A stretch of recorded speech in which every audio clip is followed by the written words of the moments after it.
आज हम पढ़ने वाले हैं class 10th subject science chapter number 10 जो है प्रकाश परावर्तन एवं अपवर्तन, लाइट रिफ्लेक्शन एंड रिफ्रैक्शन। इस चैप्टर को पढ़ते समय हम लाइट की जिस प्रॉपर्टी को यूज करेंगे वो प्रॉपर्टी है लाइट हमेशा स्ट्रेट लाइन पाथ में ही चलती है। मींस लाइट सीधी रेखा में ही गति करती है। यहां पर यह बात जानना जरूरी है, जितने भी डायग्राम हम यहां बनाने वाले हैं, जितने भी एक्टिविटीज हम यहां समझने वाले हैं, उन सभी में हम जब एक लाइन ड्रॉ करेंगे तो वो लाइन लाइट को रिप्रेजेंट करने के लिए ड्रॉ करेंगे। लाइट की और भी बहुत सारी प्रॉपर्टीज हैं, पर यहां पर इस प्रॉपर्टी से ही हम सारी चीजें पढ़ेंगे। एक चीज मैं जो आपको समझाना चाहता हूं वो कुछ ये है।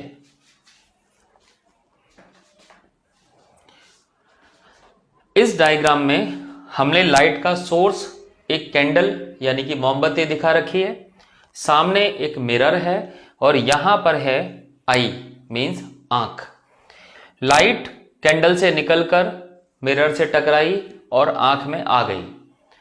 जब हम ये कहते हैं कि लाइट सीधी रेखा में ही चलती है, मींस स्ट्रेट लाइन पाथ ही फॉलो करती है, उसका मीनिंग क्या है? मींस इस व्यक्ति की तरफ से देखने पर हमें ऐसा लगता है कि लाइट मिरर की तरफ से आ रही है। अगर इस व्यक्ति से पूछा जाता है लाइट कहां से आ रही है, तो उसका आंसर होगा लाइट एक स्ट्रेट लाइन की तरह आ रही है और आने का जो सोर्स है वो इस लाइन के पीछे ही कहीं है। इसका मतलब यह हुआ इस आंख से देखने पर हमें लगेगा लाइट कहीं पीछे से आ रही है, कुछ इस तरह। उसे लगेगा कि लाइट कहीं पीछे से आ रही है। लाइट में जो बेंडिंग है, जो लाइट एक जगह से टकरा के मुड़ चुकी है, ये वाली बेंडिंग उस व्यक्ति को नजर नहीं आएगी।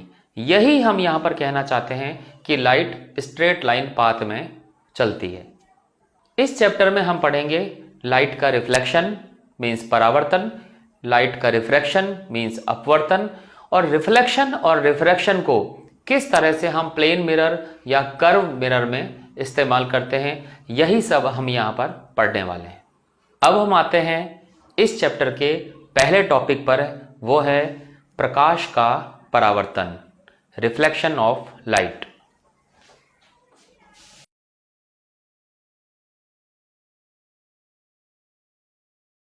परावर्तन का जो सिंपल मीनिंग है वो है लाइट का टकराना और टकरा के दूसरी तरफ चले जाना। यहां पर लाइट के टकराने में और चले जाने में जो चीज कॉमन है वो है लाइट का मीडियम। लाइट हवा से आई और टकरा के हवा में ही चली गई, तो इस तरह का केस कहलाता है परावर्तन। परावर्तन के लिए हम यहां पर एक स्मूथ सरफेस लेते हैं, उस पर लाइट टकराती है और टकरा के दूसरी तरफ चली जाती है। यही है प्रकाश का परावर्तन। सीधे शब्दों में कहें, किसी चिकनी सरफेस पर लाइट आके गिरती है, टकराती है और वापस उसी मीडियम में चली जाती है, तो इसको हम बोलते हैं लाइट का रिफ्लेक्शन।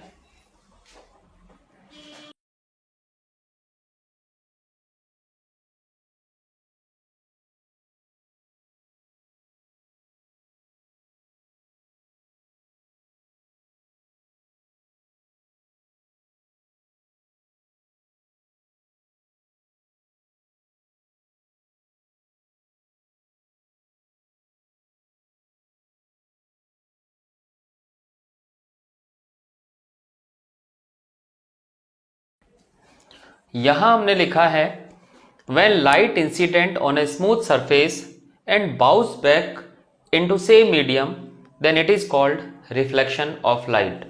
जब प्रकाश किसी चिकनी सतह पर गिरता है तो टकराकर वापस उसी माध्यम में चला जाता है, तो इसे प्रकाश का परावर्तन कहते हैं। जब हम परावर्तन को परिभाषित करते हैं तो इस तरह की बहुत सारी घटनाएं हमें यहां वहां दिखाई देती है। तो परावर्तन को एकदम स्पेसिफिक करने के लिए हम परावर्तन के दो नियम भी पढ़ते हैं। उन नियमों से हम और अच्छी तरह से समझ सकते हैं कि परावर्तन क्या है। परावर्तन के पहले नियम के according incident angle and angle of reflection, ये दोनों एक दूसरे के इक्वल होते हैं।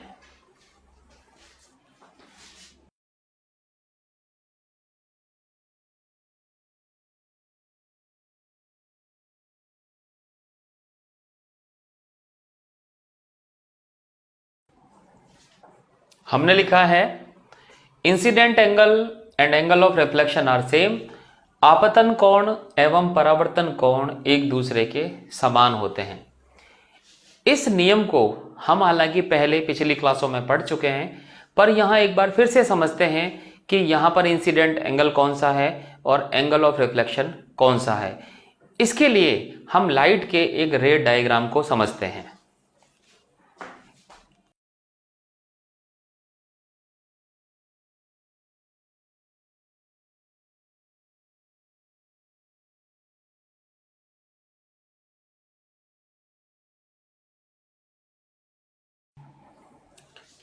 इस डायग्राम को समझिए।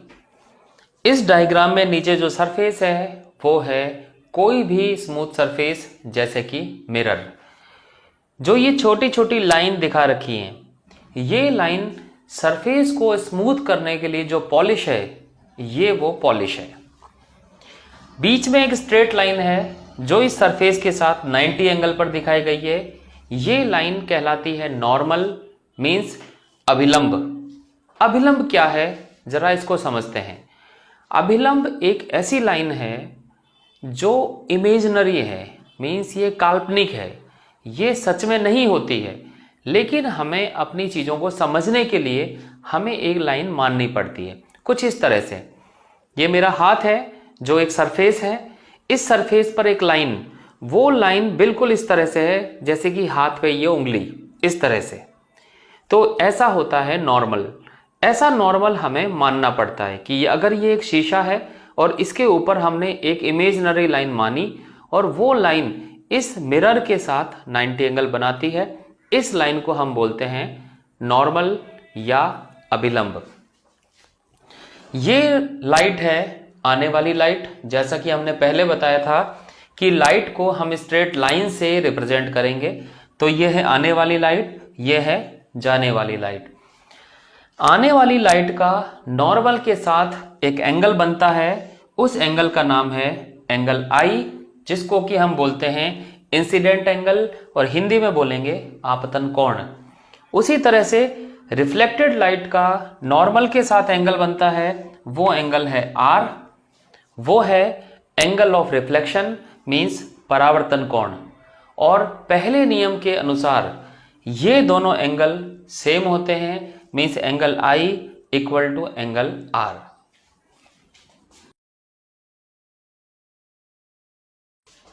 तो ये है परावर्तन का पहला नियम। अब हम आते हैं परावर्तन के दूसरे नियम पर। परावर्तन के दूसरे नियम को पहले हम नोट कर लेते हैं।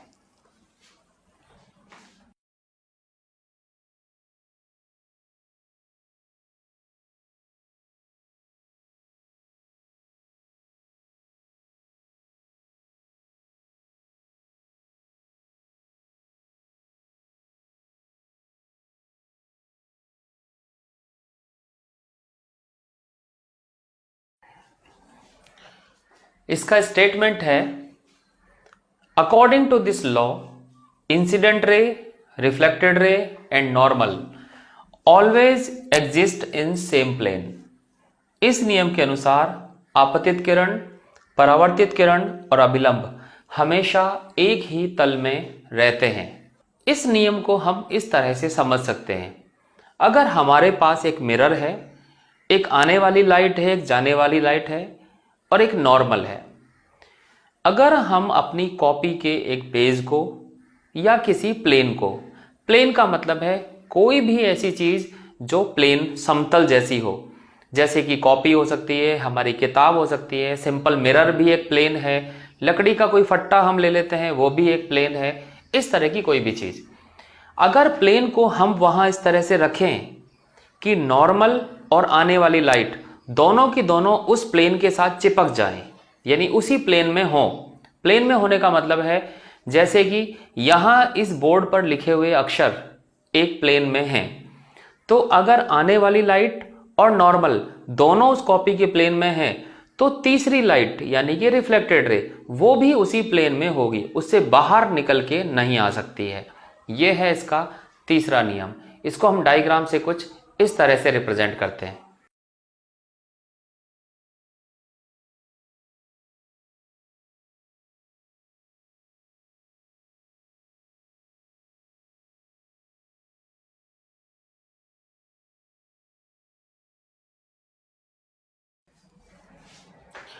इस डायग्राम को समझते हैं। नीचे यहां पर एक मिरर दिखा रखा है, यहां इस बार मिरर एक लाइन की फॉर्म में नहीं दिखाया है, वो मिरर एक प्लेट जैसा है। ये पूरा है मिरर। इस मिरर के ऊपर हमने एक प्लेन खड़ा किया हुआ है, ये मिरर और उसके ऊपर एक प्लेन, ऐसा प्लेन हमने दिखा रखा है। अब देखिए, ये आने वाली लाइट इंसिडेंट रे, ये नॉर्मल, ये भी एक लाइन है जो कि हमने बताया था कि एक इमेजिनरी लाइन होती है। ये है रिफ्लेक्टेड रे।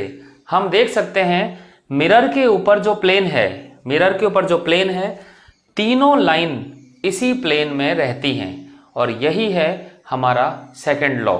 सेकंड लॉ ये बताता है कि अगर आने वाली लाइट और नॉर्मल एक प्लेन में रहे, तो ऐसा कभी नहीं हो सकता कि रिफ्लेक्शन वाली लाइट वो इस प्लेन से बाहर या इस प्लेन के पीछे निकल जाए, वो हमेशा इसी प्लेन में होकर गुजरेगी। रिफ्लेक्शन को थोड़ा समझने के बाद हम अगर कुछ चीज़ों को ध्यान करें, जैसे कि जब हम शीशा देखते हैं तो उसमें हमें अपनी इमेज नज़र आती है। इसी तरह से चम्मच में देखते हैं तो भी हमें इमेज नज़र आती है। किसी लेंस से किसी किताब के वर्ड्स को पढ़ते हैं तो वो भी हम बड़े या छोटे करके पढ़ते हैं। तो कहने का मतलब ये है, हर इस तरह के एक्सपेरिमेंट में हमारे पास दो चीज़ें होती हैं। एक तो वो वस्तु या ऑब्जेक्ट जिसे हम देख रहे होते हैं, एक दूसरी वो जो हमें दिखाई देती है। वो चीज़ छोटी भी हो सकती है, बड़ी भी हो सकती है। जो हमें दिखाई दे सकती है वो उस वस्तु की ही इमेज होती है, जो उल्टी हो सकती है, बड़ी हो सकती है, छोटी हो सकती है, सीधी हो सकती है, कैसी भी हो सकती है। तो अब यहाँ पर कुछ आगे पढ़ने से पहले हम देखते हैं इमेज क्या है और वो कैसे बनती है।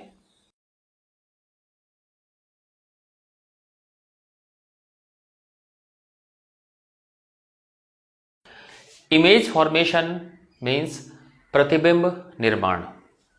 हमें यहाँ जानना है कि इमेज कैसे बनती है और कहाँ बनती है। तो हम एक सेंटेंस में समझ सकते हैं इमेज कहाँ बनती है। कहीं पर भी दो लाइट रेज एक दूसरे को जब काटती हैं तो उसके काटने वाले पॉइंट पर मीन्स इंटरसेक्शन पॉइंट पर इमेज बनती है। तो ये चीज हम नोट कर लेते हैं।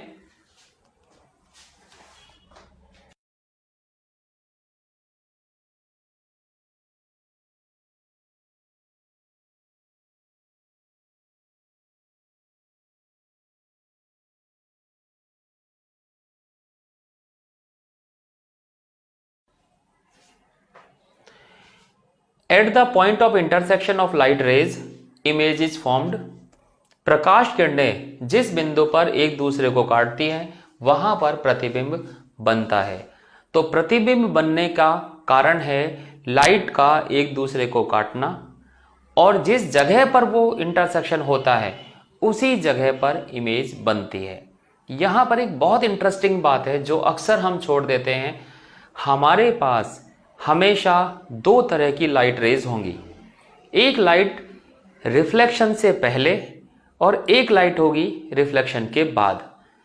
जो रिफ्लेक्शन से पहले वाली लाइट रेज किसी एक बिंदु पर कटती हैं तो वहां पर हमेशा ऑब्जेक्ट रखा होता है, और रिफ्लेक्शन के बाद जहां पर लाइट रे कटती हैं वहां हमेशा इमेज होती है।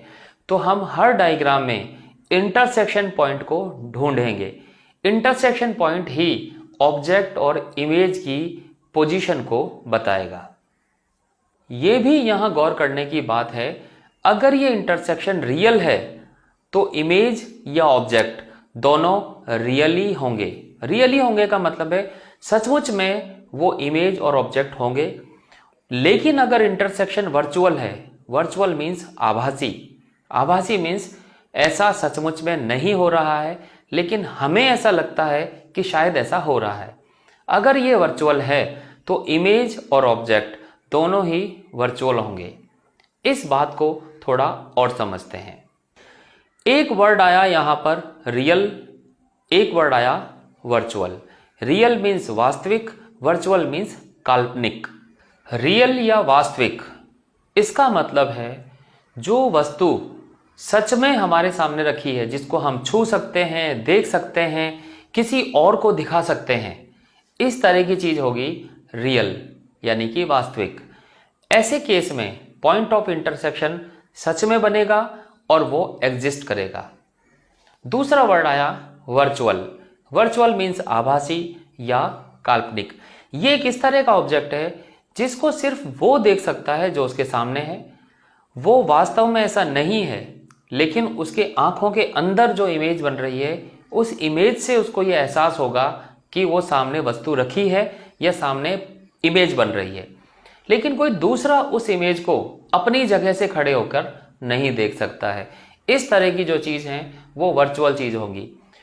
ऑब्जेक्ट और इमेज वाले केस में इमेज को हम वर्चुअल कहते हैं। अगर हम इस इमेज की जगह पर कोई स्क्रीन रख दें तो वर्चुअल इमेज स्क्रीन पर कभी बनेगी ही नहीं, क्योंकि इमेज है ही नहीं। तो इसलिए रियल और वर्चुअल को हम डायग्राम में पहचानेंगे।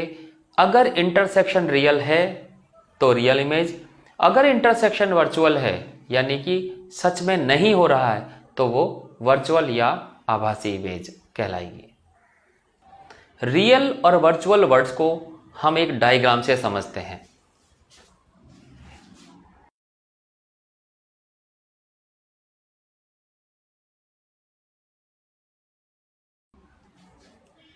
इस डायग्राम में हमने एक मिरर बनाया हुआ है। मिरर के सामने एक पॉइंट बनाया हुआ है। ये पॉइंट एक ऑब्जेक्ट या वस्तु का काम कर रहा है। इस पॉइंट से हमने दो लाइट रे निकाली है। हम जानते हैं कि कम से कम लाइट एक दूसरे को काटे, इसके लिए मिनिमम दो लाइट रेज की जरूरत है। हमने दो लाइट रे निकाली है। ये लाइट रे अभी मिरर पे जा रही हैं, मींस ये रिफ्लेक्शन से पहले की लाइट रे हैं। अगर इन लाइट रे को देखें तो हम कह सकते हैं ऑब्जेक्ट वाली जगह पर ये दोनों लाइट रे एक दूसरे को काट रही हैं। मींस जिस जगह पर रिफ्लेक्शन से पहले ये एक दूसरे को काट रही हैं वो पोजीशन ऑब्जेक्ट की पोजीशन है। अब हम बात करते हैं इस आने वाली लाइट रेज के रिफ्लेक्शन की। हम इस मिरर से इन दोनों लाइट रेज का रिफ्लेक्शन करते हैं और रिफ्लेक्शन के बाद आगे समझते हैं।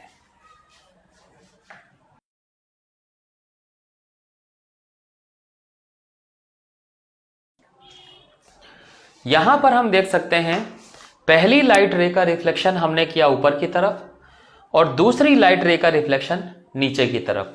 रिफ्लेक्शन के बारे में हम आगे समझेंगे।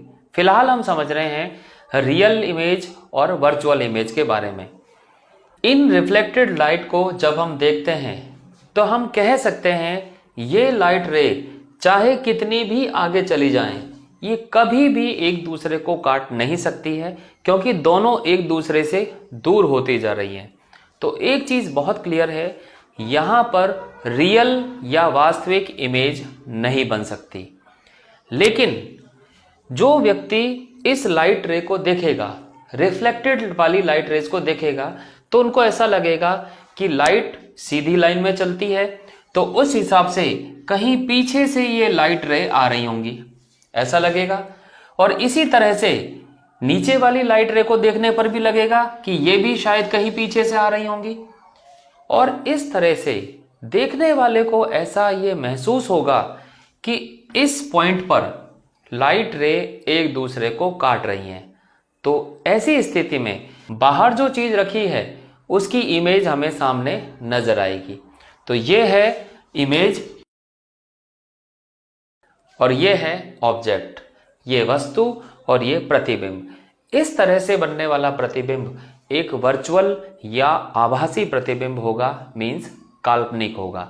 तो ये है वास्तविक और काल्पनिक प्रतिबिंब। हम यहाँ कह सकते हैं कि प्लेन मिरर में जो इमेज हमें नजर आती है, प्लेन मिरर मीन्स वो मिरर जिसे समतल दर्पण भी कहते हैं, और हम सुबह सजने संवरने के लिए उसी मिरर को इस्तेमाल करते हैं। उस मिरर में दिखने वाली इमेज एक आभासी या वर्चुअल इमेज होती है। रियल या वर्चुअल इमेज मीन्स वास्तविक या आभासी प्रतिबिंब को जानने के बाद हम उस इमेज पर विचार कर सकते हैं जो हम रोज सुबह देखते हैं, मीन्स समतल दर्पण में बनने वाली इमेज। प्लेन मिरर में जो इमेज बनती है उसकी प्रॉपर्टी क्या क्या होती है।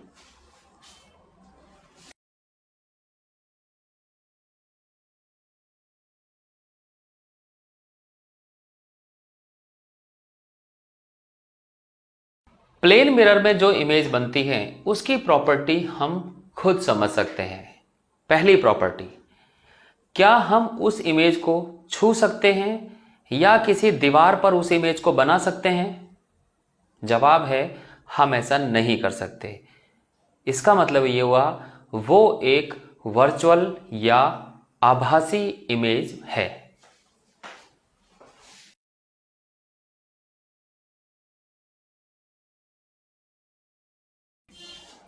It is a virtual image means ये एक आभासी प्रतिबिंब है। दूसरी बात, जब हम अपना चेहरा मिरर में देखते हैं तो क्या वो हमें उल्टा दिखाई देता है या सीधा? हम सभी जानते हैं कि हमें अपना चेहरा सीधा दिखाई देता है। तो यह है दूसरी प्रॉपर्टी कि इमेज हमेशा सीधी बनती है।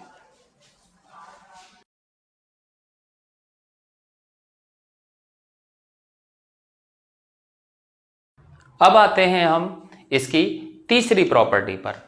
मिरर से जितनी दूरी पर ऑब्जेक्ट रखा हुआ रहता है उतनी ही दूरी पर इमेज भी बनती है।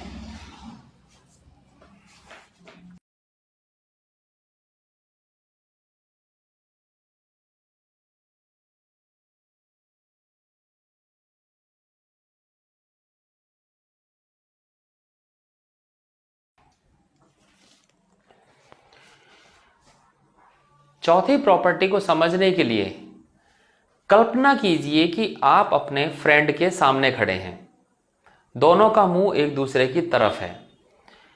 अगर आप अपना राइट हैंड उठाते हैं और फ्रेंड से भी राइट हैंड उठाने के लिए कहते हैं तो आप देखेंगे कि आपका राइट हैंड आपके राइट पर है, फ्रेंड का राइट हैंड फ्रेंड के राइट हैंड पर है। मीन्स दोनों अलग अलग तरफ पर हैं, एक राइट हैंड पे है, एक लेफ्ट हैंड पर है। लेकिन मिरर में ऐसा नहीं होता।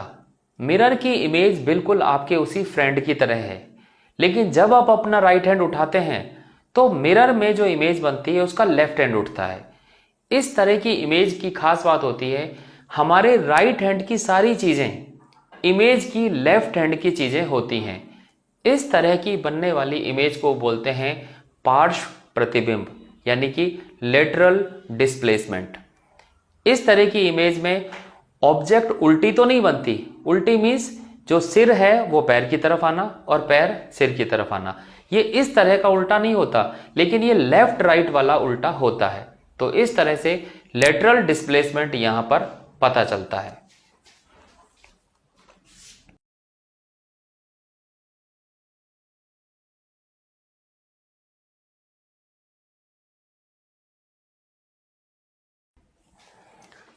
तो ये हैं प्लेन मिरर से बनने वाली इमेज की प्रॉपर्टीज। अब हम चलते हैं हमारे तीसरे टॉपिक पर, जिसका नाम है गोलीय दर्पण या स्फेरिकल मिरर्स।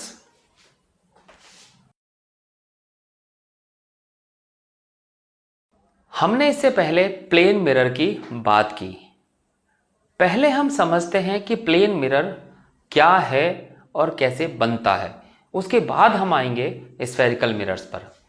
प्लेन मिरर बनाने का तरीका है, एक ग्लास की प्लेट हम लेते हैं, उस ग्लास की प्लेट को पीछे से सिल्वर की पॉलिश कर देते हैं, चांदी की पॉलिश। चांदी की पॉलिश को बचाने के लिए, सुरक्षा के लिए उसके ऊपर मोटा सा गाढ़ा पेंट कर देते हैं। यही कारण है कि जब कहीं कोई टूटा हुआ कांच का टुकड़ा हम देखते हैं, मिरर का टुकड़ा हम देखते हैं, तो उसके पीछे कुछ रेड कलर का या ग्रीन कलर का पेंट होता है। वो पेंट बेसिकली उस सिल्वर की पॉलिश को बचाने के लिए होता है। जब हम डायग्राम बनाते हैं तो डायग्राम में क्या करते हैं, एक मिरर बनाने के लिए एक लाइन खींचते हैं, उसके पीछे छोटी छोटी लाइनें खींचते हैं। वो छोटी छोटी लाइनें वास्तव में चांदी की पॉलिश होती है, कुछ इस तरह से।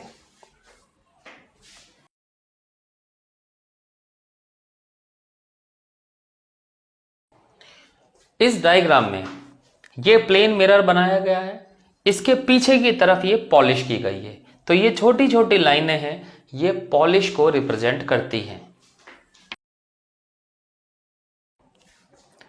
और ये पॉलिश चांदी की जाती है। इसी की वजह से जो कांच का टुकड़ा है वो एक स्मूथ मिरर बन जाता है। ये भी बात गौर करने की है कि जिस तरफ पॉलिश है उस तरफ से मिरर में कुछ नहीं दिखाई देता है, उस पॉलिश के दूसरी साइड से हमें यह मिरर देखने के काम में आता है। तो जहां पर ये आदमी बनाया हुआ है डायग्राम, वो मिरर के पॉलिश के अपोजिट साइड में है। इस तरह से हम प्लेन मिरर बनाते हैं। अब हम बात करते हैं, जैसा कि नाम है स्फीयर, तो अगर स्फीयर कोई ग्लास हो और उसको मिरर बनाना हो तो हम उस पर पॉलिश करेंगे। पॉलिश करने के लिए हमारे पास दो सरफेस हैं। स्फीयर के बाहर से पॉलिश कर सकते हैं या स्फीयर के अंदर से पॉलिश कर सकते हैं। सिर्फ इन दो तरह से पॉलिश करके ही हम स्फेरिकल मिरर्स बना सकते हैं।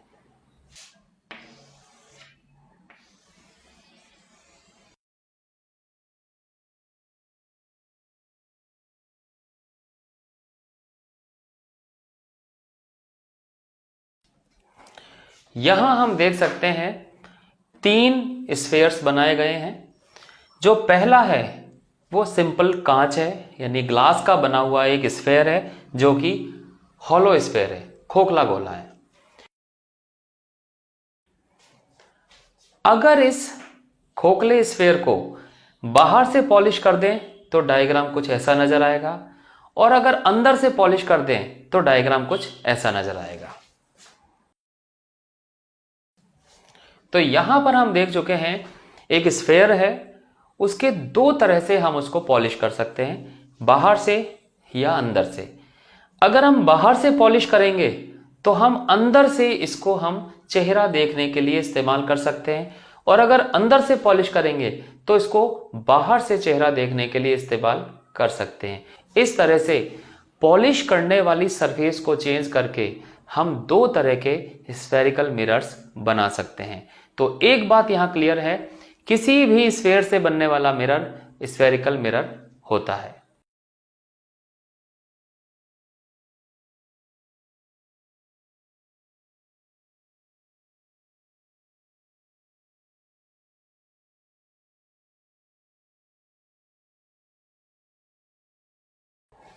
हमने लिखा है mirror which is formed by a sphere is called spherical mirror.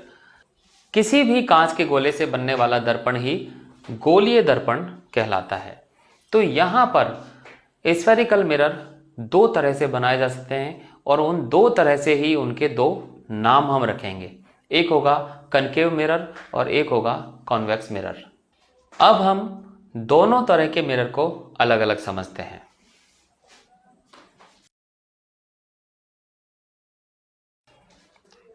यहां पर हमने दो स्फीयर्स बनाए हैं, उन दोनों स्फीयर का एक हिस्सा हम काम में लेंगे।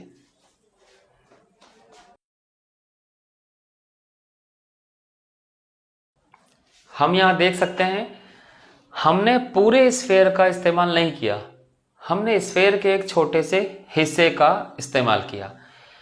एक में हमने किया है बाहर से उसको पॉलिश, और दूसरे में हमने किया है उसको अंदर से पॉलिश। तो इस तरह से ये जो मिरर बना जिसको बाहर से पॉलिश किया गया है, इसको हम बोलते हैं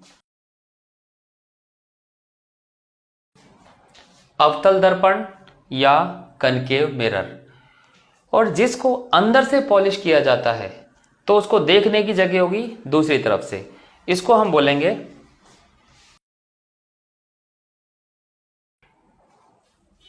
जिसको अंदर की तरफ से पॉलिश किया जाता है उसको हम बोलेंगे उत्तल दर्पण या कॉन्वेक्स मिरर। जब भी हम डायग्राम बनाएं तो हमें बिल्कुल पहचान में आना चाहिए किस साइड से ये मिरर देखने के लिए उपयोग होता है। जिस साइड पॉलिश है उस साइड से ये उपयोग नहीं होता है, उसके दूसरी तरफ से हम इसको यूज करते हैं। तो कनकेव मिरर में ये साइड है जहां से हम इसको यूज करेंगे, कॉन्वेक्स मिरर में ये साइड है जहां से हम इसको यूज करेंगे। मिरर के बारे में कुछ आगे पढ़ने से पहले कुछ ऐसे शब्द हैं, कुछ ऐसे टर्म्स हैं जो इस मिरर से जुड़े हुए हैं। पहले उन शब्दों को समझ लेते हैं जिससे कि आगे की जितनी जानकारियां हमें लेनी है उनको समझने में हमें आसानी होगी। स्फेरिकल मिरर से लिंक कुछ टर्मिनोलॉजी इस प्रकार है।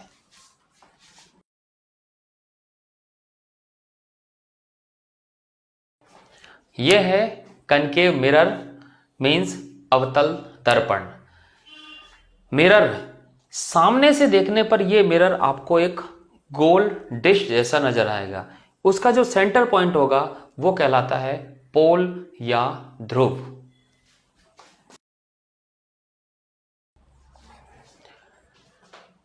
मिरर का जितना हिस्सा हम किसी इमेज को देखने में काम में लेते हैं, अगर ये मिरर है तो ये पूरा का पूरा हिस्सा ये कहलाता है द्वारक या अपर्चर।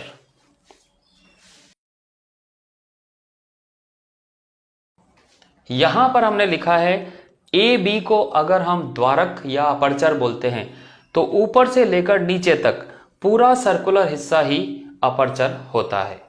अगर इस मिरर से वो पूरा स्फेयर बनाया जाए जिसका कि ये एक हिस्सा है तो उस स्फेयर का भी एक सेंटर होगा और वो सेंटर कहलाता है स्फेयर का सेंटर ऑफ कर्वेचर, हिंदी में बोलते हैं वक्रता केंद्र। देखिए किस तरह से ये है मिरर।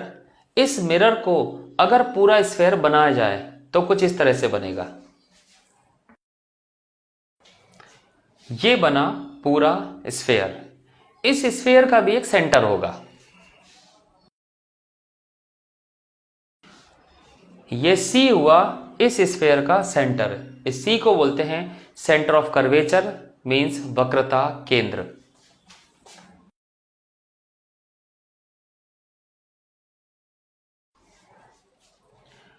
अगर हम एक लाइन ड्रॉ करें, लाइन कुछ इस तरह से ड्रॉ करनी है, वो सी से भी पास हो और पोल से भी पास हो, मींस वक्रता केंद्र से पास हो और पोल से भी पास हो, तो वो लाइन मुख्य अक्ष यानी कि प्रिंसिपल एक्सेस कहलाएगी। तो ये लाइन हुई प्रिंसिपल एक्सेस, हिंदी में बोलेंगे मुख्य अक्ष। पोल और सेंटर ऑफ कर्वेचर, इन दोनों का एक मिड पॉइंट होता है कुछ यहां पर। इस मिड पॉइंट को हम बोलते हैं फोकस। इस फोकस की खास बात यह भी है, अगर बहुत सारी लाइट रे प्रिंसिपल एक्सेस के पैरेलल मिरर पर आए, मिरर पर इंसिडेंट हो, तो वो सारी की सारी टकरा के फोकस से ही पास होगी। तो फोकस की दो डेफिनेशन हो सकती हैं। पहली डेफिनेशन, पोल और सेंटर ऑफ कर्वेचर के बीच का पॉइंट होता है जो फोकस कहलाता है। दूसरा, अगर प्रिंसिपल एक्सेस के पैरेलल आने वाली लाइट रे मिरर पर इंसिडेंट हो तो रिफ्लेक्शन के बाद सारी की सारी एक पॉइंट से पास होंगी और वो पॉइंट होगा फोकस।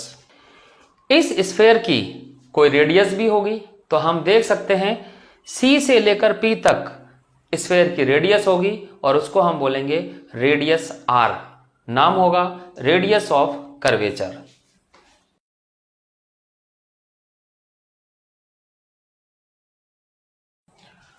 और रेडियस ऑफ कर्वेचर को हिंदी में बोलते हैं वक्रता त्रिज्या। तो ये हैं दर्पण से लिंक होने वाले सभी नाम। इन टर्मिनोलॉजी के उपयोग से हम आगे की आने वाली चीजों को आसानी से समझ सकते हैं। एक बात और, जिस तरह के नाम हमने ये कनकेव मिरर के लिए समझे हैं, यही सारे नाम कॉन्वेक्स मिरर के लिए भी होते हैं। उनको भी हम आसानी से डिफाइन कर सकते हैं। हमने डायग्राम में एक कॉन्वेक्स मिरर बनाया हुआ है। यह है हमारा कॉन्वेक्स मिरर। इसमें वही सारी टर्मिनोलॉजी हम देखते हैं। सी सेंटर ऑफ कर्वेचर, जो कि बड़े स्फेयर का सेंटर है। यह है मिरर, यह है उसका पोल, इन दोनों के बीच का पॉइंट है फोकस। सी और पी के बीच में है रेडियस ऑफ कर्वेचर, और जो लाइन सेंटर से पास हो रही है वो है प्रिंसिपल एक्सेस। और ए बी वो पूरा रीजन है जहां से हम इमेज देखते हैं, और उसको हम बोलते हैं अपर्चर मीन्स द्वारक। पोल और फोकस के बीच की जो दूरी होती है उसको हम बोलते हैं फोकस दूरी, और पोल और सेंटर ऑफ कर्वेचर के बीच की दूरी है उसको हमने बोला है रेडियस ऑफ कर्वेचर। दो टर्मिनोलॉजी देखते हैं।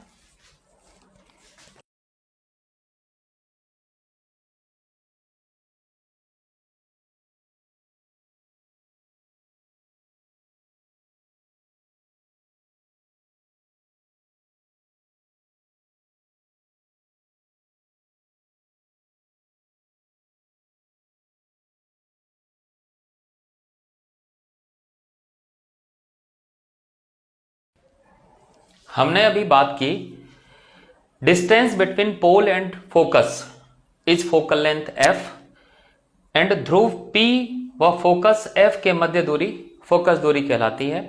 इसी प्रकार से पोल और सेंटर ऑफ कर्वेचर के बीच की डिस्टेंस रेडियस ऑफ कर्वेचर कहलाती है।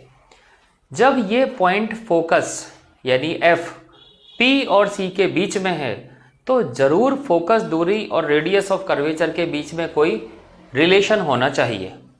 वो रिलेशन क्या है ये देखते हैं।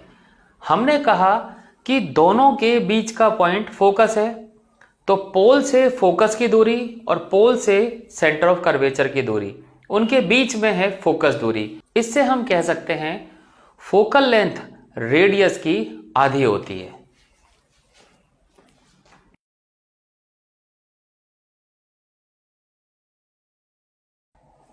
तो ये है रेडियस ऑफ कर्वेचर और फोकल लेंथ, यानी वक्रता त्रिज्या और फोकस दूरी के बीच का संबंध। अब हम आते हैं हमारे तीसरे पॉइंट पर, और वो पॉइंट है image formed by spherical mirror, means गोलीय दर्पण से बनने वाले प्रतिबिंब।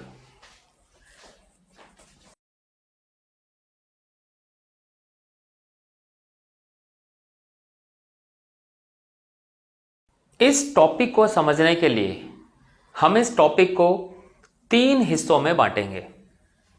पहला हिस्सा होगा, हम देखेंगे कि स्फेरिकल मिरर से इमेज फॉर्मेशन के लिए हमें करना क्या होता है। यहां मेरा कहने का मतलब है हम यहां कोई एक्टिविटी नहीं करेंगे। हमारा काम होगा कॉपी में पेन की मदद से या पेंसिल की मदद से हम किस तरह से इमेज बना सकते हैं। तो कॉपी में जब इमेज बनाते हैं तो हमें किन बातों का ध्यान रखना चाहिए, पहली चीज हम समझेंगे ये। दूसरा पॉइंट जो हमें समझना है, ये हम जान चुके हैं कि इमेज बनने के लिए 2 लाइट रे का आपस में इंटरसेक्शन जरूरी है। तो हम ये समझेंगे कितनी तरह की लाइट रेज हैं जो हम आसानी से ड्रॉ कर सकते हैं। हजारों तरह की लाइट रेज यहां पर हो सकती हैं, लेकिन हमें सबसे आसान जो लगेंगी हम उन लाइट रेज का रिफ्लेक्शन समझेंगे। तो 4 तरह की लाइट रेज को हम पहले समझेंगे।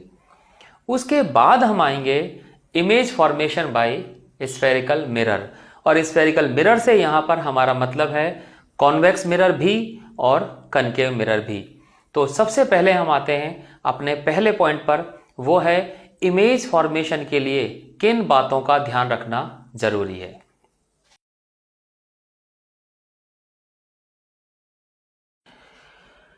यहां डायग्राम में जो मिरर हमने बनाया है वो मिरर है कनकेव मिरर।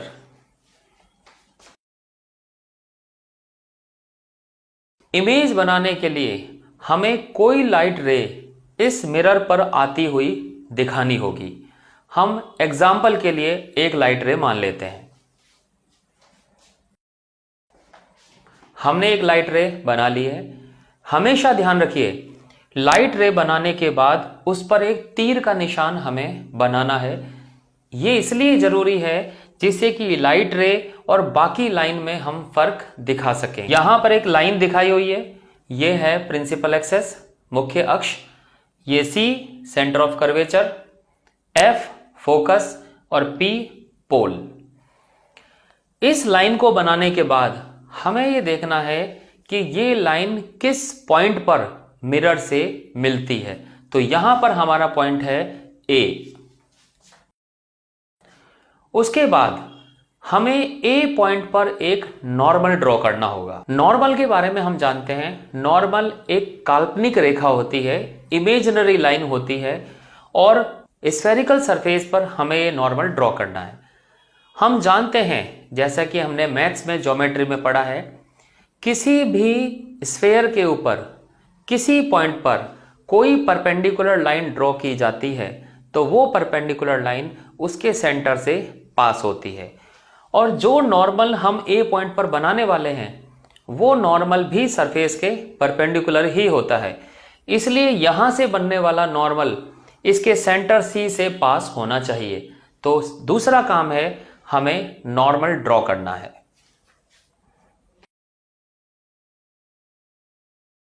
हमने नॉर्मल ड्रॉ किया, जिसको कि अभिलंब भी बोलते हैं। नॉर्मल ड्रॉ करने के बाद हमें पता लगाना है इंसिडेंट एंगल कहां पर है। हम जानते हैं इंसिडेंट एंगल होता है आने वाली इंसिडेंट रे और नॉर्मल के बीच का एंगल। यह है आने वाली लाइट, यह है नॉर्मल, इनके बीच का एंगल होगा इंसिडेंट एंगल, जिसको कि हम आई से रिप्रेजेंट करते हैं। उसके बाद हम जानते हैं रिफ्लेक्शन का पहला नियम। पहला नियम है जितना आई होगा उतना ही आर होगा, मींस जितना इंसिडेंट एंगल उतना ही angle of reflection. Incident angle और एंगल ऑफ रिफ्लेक्शन हमेशा नॉर्मल के दोनों तरफ होते हैं। तो एक तरफ आई होगा तो इसके दूसरी तरफ आर होना चाहिए, और वो आर एंगल आई एंगल के जितना ही हमें बनाना है। तो इस पॉइंट को ध्यान में रखते हुए हम अंदाज से आई के बराबर आर एंगल बनाएंगे और उस आर एंगल से निकलने वाली लाइट दिखाएंगे। इस आई के बराबर आर एंगल ड्रॉ करते हैं, करीब आई के इक्वल, और फिर इस ए पॉइंट से हम रिफ्लेक्टेड लाइट बनाते हैं जो टकरा के जाएगी और वो इसी एंगल पर जानी चाहिए। तो इस तरह से हमें रे डायग्राम बनाने हैं। सबसे पहला काम आने वाली लाइट बनानी है, इंसिडेंट रे। दूसरा काम हमें नॉर्मल ड्रॉ करना है। तीसरा काम इंसिडेंट एंगल बनाना है। चौथा काम रिफ्लेक्टेड एंगल बनाना है जो इंसिडेंट एंगल के बराबर होगा। और पांचवा काम हमें रिफ्लेक्टेड रे ड्रॉ करनी है। ये तरीका है कॉपी में पेन या पेंसिल की मदद से रे डायग्राम बनाने का। तो हम जितने भी रे डायग्राम बनाएंगे सभी रे डायग्राम को इसी तरह से बनाएंगे। हम इंसिडेंट रे बनाएंगे और उसके बाद रिफ्लेक्टेड रे बनाएंगे, और बीच का प्रोसेस है normal banana, I banana, are बनाना और रिफ्लेक्टेड रे बनाना। इसके बाद हम आते हैं दूसरे पॉइंट पर। अब हमें समझना है कितनी तरह के रे डायग्राम हम आसानी से बना सकते हैं। तो हम यहां पर 4 तरह की रेज को समझेंगे, और वो कॉन्वेक्स मिरर और कनकेव मिरर हम दोनों में समझेंगे, जिससे कि उन 4 में से किन्हीं 2 की मदद से हम बाकी की बनने वाली इमेज को समझ पाएं।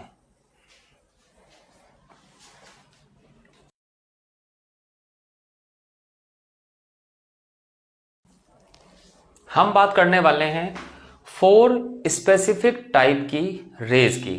तो उसमें से पहली रे,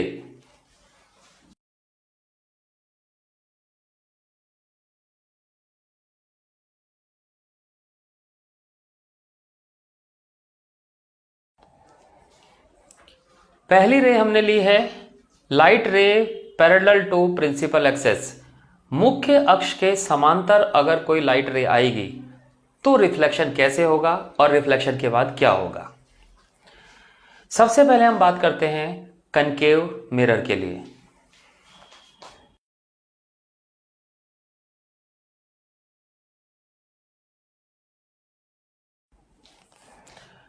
यह है कनकेव मिरर, अवतल दर्पण। अवतल दर्पण में सेंटर ऑफ कर्वेचर, फोकस, पोल और प्रिंसिपल एक्सेस, ये चार चीजें हमें हर डायग्राम में बनानी है। यह है हमारी लाइट रे जो प्रिंसिपल एक्सेस के पैरेलल है। जैसा कि रे डायग्राम को बनाने का तरीका हम जानते हैं, सबसे पहला काम है नॉर्मल बनाना, तो हम यहां नॉर्मल बनाते हैं।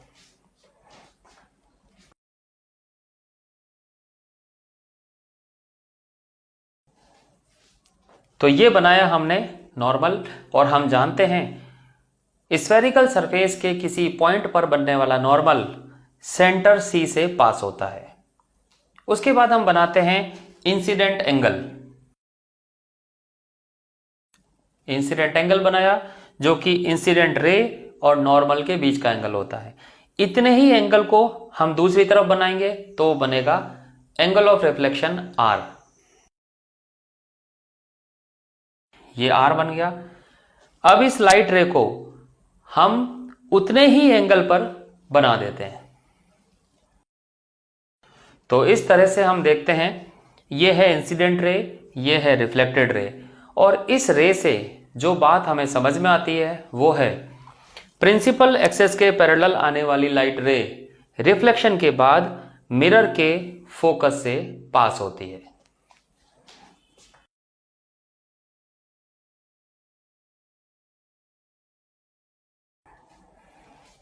तो ये पहली लाइट रे हुई। प्रिंसिपल एक्सेस के पैरेलल अगर कोई लाइट रे हम बनाएंगे तो वो रिफ्लेक्शन के बाद फोकस से पास होगी। आगे आने वाले डायग्राम में हम नॉर्मल वाली चीजें बार बार नहीं बनाएंगे। हम ये याद रखेंगे प्रिंसिपल एक्सेस के पैरेलल है तो वो फोकस से पास होगी। अब इसी रे डायग्राम को हम समझते हैं कॉन्वेक्स मिरर में, कि कॉन्वेक्स मिरर में क्या होता है।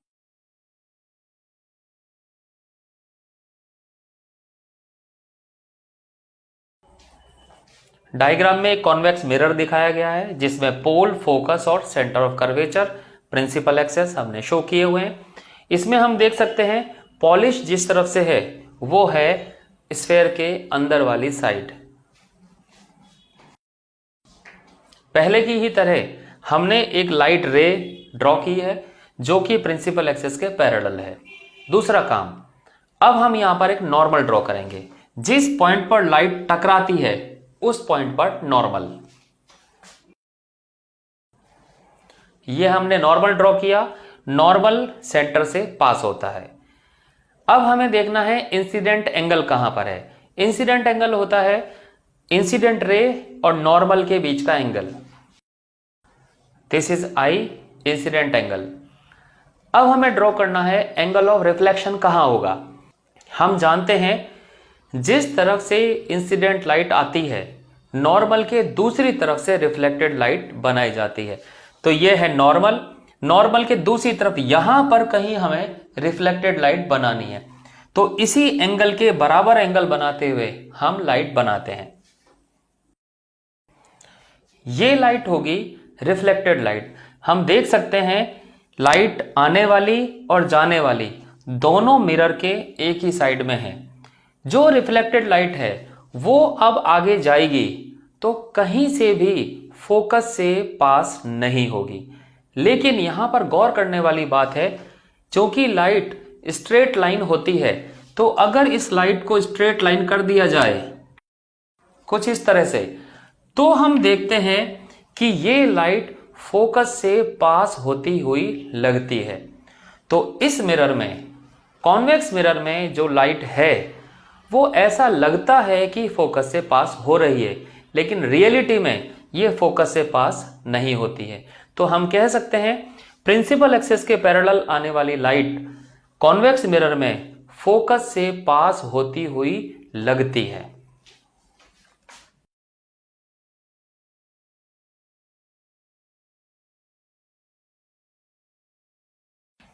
ये फोकस से पास हुई लगती है, seems to pass through focus. इससे हम ये भी समझ सकते हैं ये जो केस है ये केस एक वर्चुअल केस है। वर्चुअल केस के बारे में हम जान चुके हैं, जो चीज इमेजिनेशन में चल रही है वो वर्चुअल है। तो यहां पर फोकस से पास होना एक वर्चुअल केस कहलाता है। अब हम बात करते हैं दूसरी टाइप की लाइट रे की।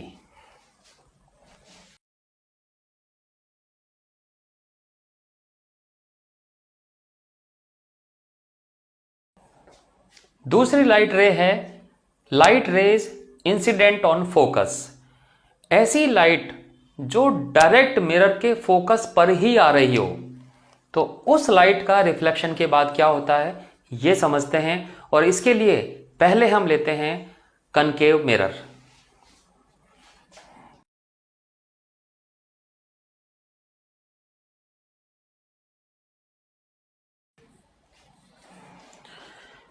इस केस में फिर से 4 चीजें बनाई, principal axis, pole, focus and centre of curvature. अब यहां पर हम एक ऐसी लाइट रे दिखाते हैं जो फोकस से होकर पास होगी। हमने लाइट रे दिखाई जो फोकस से होकर गुजर रही है। आगे डायग्राम बनाने के लिए पहले बनाएंगे हम नॉर्मल।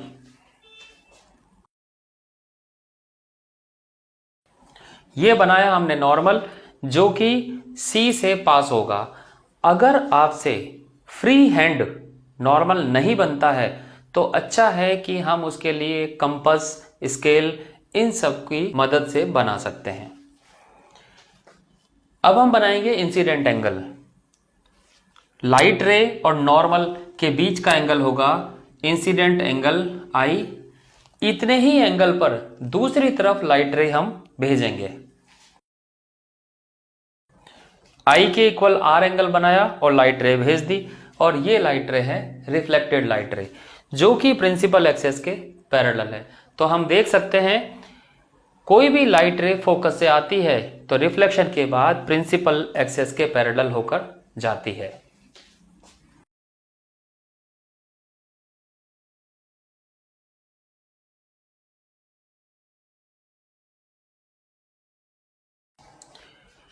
मुख्य अक्ष के समांतर परावर्तित होती है, रिफ्लेक्शन के बाद पैरेलल हो जाती है। It reflects parallel to principal axis. तो ये है दूसरी तरह की लाइट रे। अब हम समझते हैं कनकेव मिरर की जगह कॉन्वेक्स मिरर होता तो इसका बिहेवियर कैसा होता।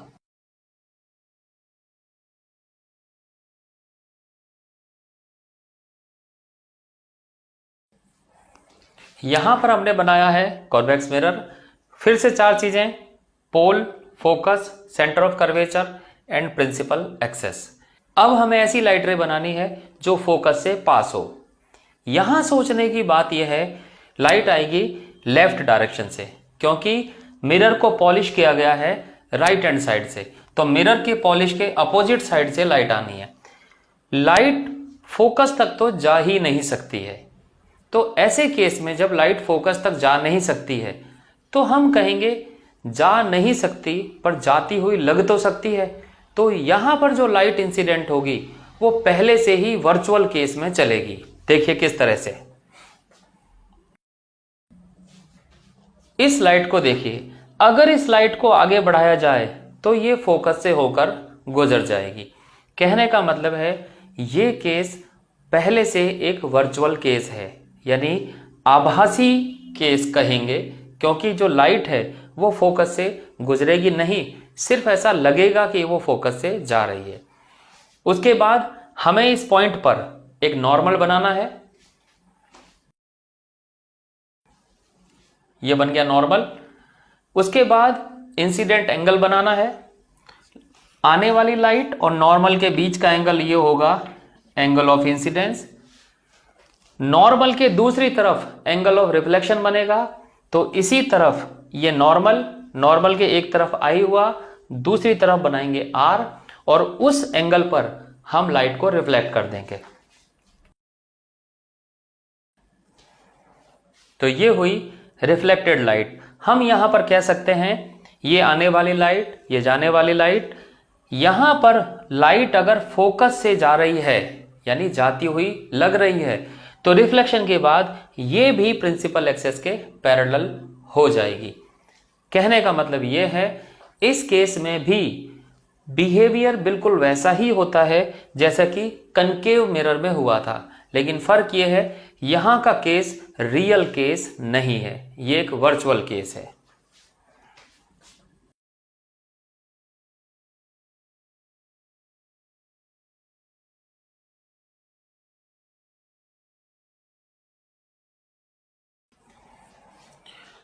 Light moves parallel to principal axis after reflection, मुख्य अक्ष के समांतर परावर्तित होती है।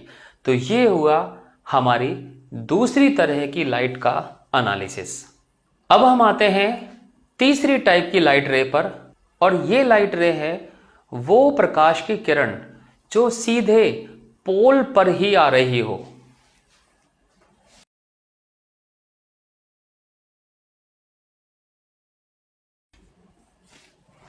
लाइट इंसिडेंट ऑन पोल, ध्रुव पर आने वाली लाइट। सबसे पहले हम बात करते हैं कनकेव मिरर की।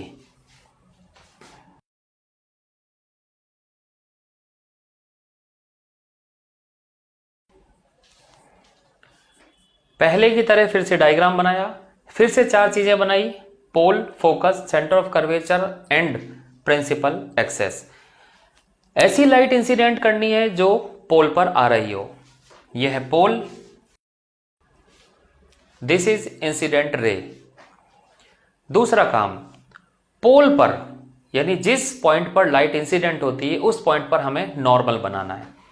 तो यहां पर हम देखते हैं प्रिंसिपल एक्सेस खुद नॉर्मल का ही काम कर रहा है।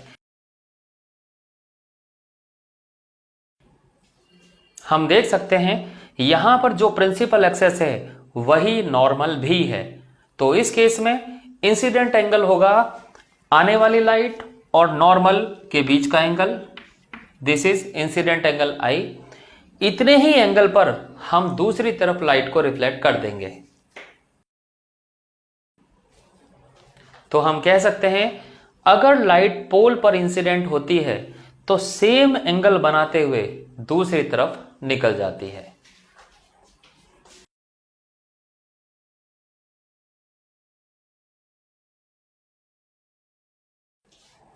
तो इस केस में लाइट पोल पर आती है तो सेम एंगल पर रिफ्लेक्टेड हो जाती है। ये बिल्कुल रिफ्लेक्शन के जैसा ही है, जैसे रिफ्लेक्शन की डेफिनेशन है उसी तरह से इस लाइट का नियम है। अब हम बात करते हैं कनकेव मिरर की जगह कॉन्वेक्स मिरर लेते तो ये डायग्राम कैसा होता।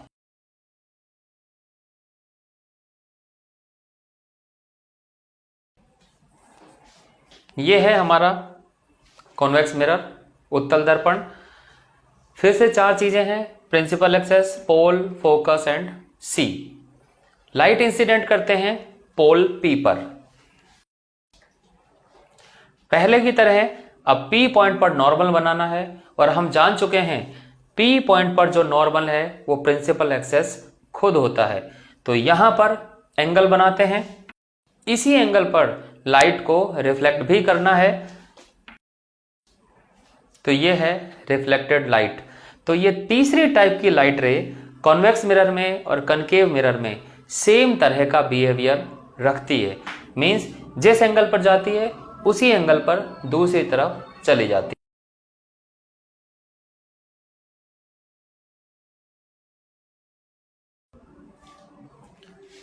तो it reflect at same angle on another side. अब हम बात करते हैं फोर्थ टाइप की लाइट रे। फोर्थ टाइप की लाइट रे वो है जो डायरेक्ट सेंटर ऑफ कर्वेचर यानी कि सी से ही पास होके मिरर पर आ रही हो।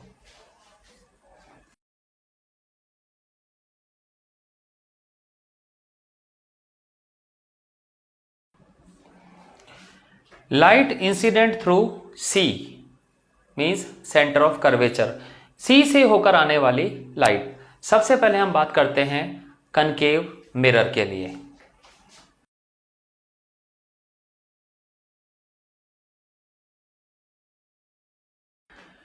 ये कनकेव मिरर है। हर बार की तरह principal axis, pole, focus and centre of curvature हमने बनाए। अब हम उस लाइट को शो करते हैं जो लाइट सी से पास होते हुए इस मिरर पर आएगी। यह है इंसिडेंट रे जो सी से पास हो रही है। दूसरा काम, जिस पॉइंट पर लाइट मिरर से टकराती है उस पॉइंट पर नॉर्मल ड्रॉ करते हैं। तो हम देख सकते हैं यहां पर जो नॉर्मल ड्रॉ करेंगे वो भी सी से पास होना चाहिए। तो ये लाइट रे खुद ही नॉर्मल का काम कर रही है, तो ये लाइन ही नॉर्मल को रिप्रेजेंट करेगी। तो यही यहां पर नॉर्मल हो जाएगा। अब देखते हैं इंसिडेंट एंगल। जब लाइट रे और नॉर्मल एक ही लाइन है, आपस में एक जैसी हैं, तो इसका मतलब ये हुआ इन दोनों के बीच में कोई एंगल नहीं है। और ऐसे केस में जब इंसिडेंट रे और नॉर्मल दोनों एक ही लाइन है तो इंसिडेंट एंगल हुआ यहां पर 0। जब लाइट रे बिल्कुल नॉर्मल के अलोंग ही आ रही है, नॉर्मल की जगह ही है, उस केस में इंसिडेंट एंगल होगा 0, मींस आपतन कोण का मान 0। अब हमें R बनाना है। जब I 0 होगा तो उसके बराबर ही R होगा, तो यहां पर R भी 0 होगा।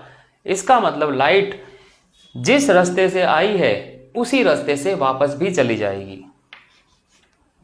तो इस तरह से इस केस में आने वाली और जाने वाली दोनों लाइट रे सेम ही होती हैं।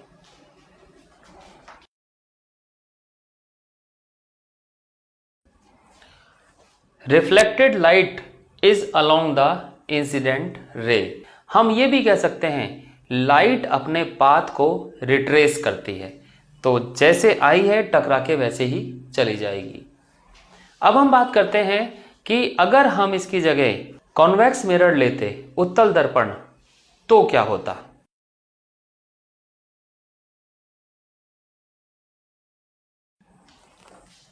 यह है कॉन्वेक्स मिरर और वही 4 चीजें principal axis, pole, focus and centre of curvature हमने यहां बनाया है। अब यहां देख सकते हैं कि जो भी लाइट आएगी वो लेफ्ट से ही आएगी, तो सेंटर ऑफ कर्वेचर पर लाइट पहुंच ही नहीं सकती। इसका मतलब ये एक रियल केस यानी वास्तविक केस नहीं हो सकता, ये एक वर्चुअल केस होगा। अब हम ऐसी लाइट बनाते हैं जिसको देखने से ऐसा लगता है कि वो सी पर जाने वाली है, कुछ इस तरह से। ये होगी इंसिडेंट रे, जिसको देखकर हम कह सकते हैं कि अगर इसको आगे बढ़ाया जाए तो ये सी से पास होगी। अब इस केस में हमें बनाना है नॉर्मल। जो भी नॉर्मल बनेगा वो नॉर्मल सी से पास होगा ही, इस तरह का बनेगा। इंसिडेंट रे नॉर्मल के जैसी ही है, इसलिए यहां पर भी इंसिडेंट एंगल 0 होगा, मतलब आपतन कोण यहां हुआ 0। तो उसी तरह से R भी यहां 0 होगा और लाइट जिस रास्ते से आई है उसी रास्ते से रिफ्लेक्ट होकर वापस चली जाएगी। तो हम कह सकते हैं जो कनकेव मिरर में हुआ वैसा ही कॉन्वेक्स मिरर में भी होता है। तो ये था हमारा चौथा लाइट रे का एनालिसिस। इस तरह से हमने 4 तरह की लाइट रे पढ़ ली। अब हमें पता है इन 4 में से कोई भी लाइट रे मिरर पर आएगी तो रिफ्लेक्शन के बाद वो कहां से पास होगी, और इन्हीं की मदद से हम मिरर से बनने वाली इमेज बनाना सीखेंगे। अब हम मिरर से बनने वाले इमेज को बनाना सीखने के लिए तैयार हैं। अब हम जानते हैं कि हमें उन 4 में से किन्हीं 2 लाइट रे का इस्तेमाल करना है और इमेज बनानी है। सबसे पहले हम बात करते हैं कनकेव मिरर से बनने वाली इमेज का।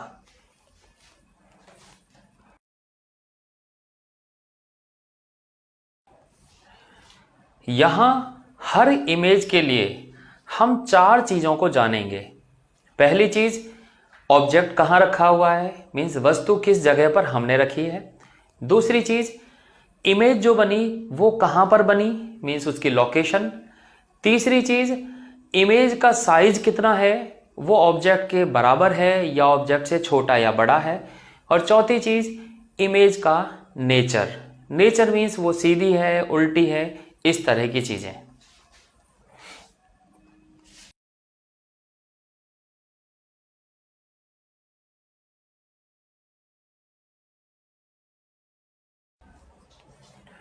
यहां पर मैंने 4 चीजों को लिखा है।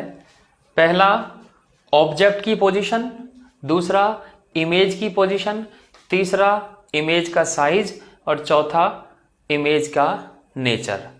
अब हम एक एक करके इन सभी लोकेशंस को देखते हैं और उसका रे डायग्राम भी बना के देखते हैं। सबसे पहले हम मानते हैं ऑब्जेक्ट। इस केस में मान लिया कि ऑब्जेक्ट इन्फिनिटी पर रखा होता। इन्फिनिटी पर रखा होने का मीनिंग समझ लेते हैं। इन्फिनिटी का मतलब हिंदी में इसको बोलेंगे अनंत। अनंत का मतलब अगर ऑब्जेक्ट इतनी दूरी पर रखा हो कि उससे आने वाली सारी लाइट रेज एक दूसरे के पैरेलल हैं, तो हम कहेंगे वो ऑब्जेक्ट इन्फिनिटी पर यानी कि अनंत पर रखा हो।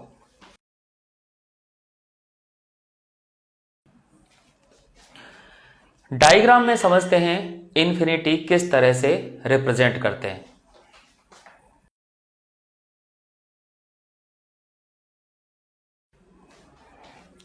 हमने डायग्राम में रिप्रेजेंट किया है एक कनकेव मिरर। जितनी भी लाइट रे इस मिरर पर आ रही हैं, सारी की सारी एक दूसरे के पैरेलल हैं।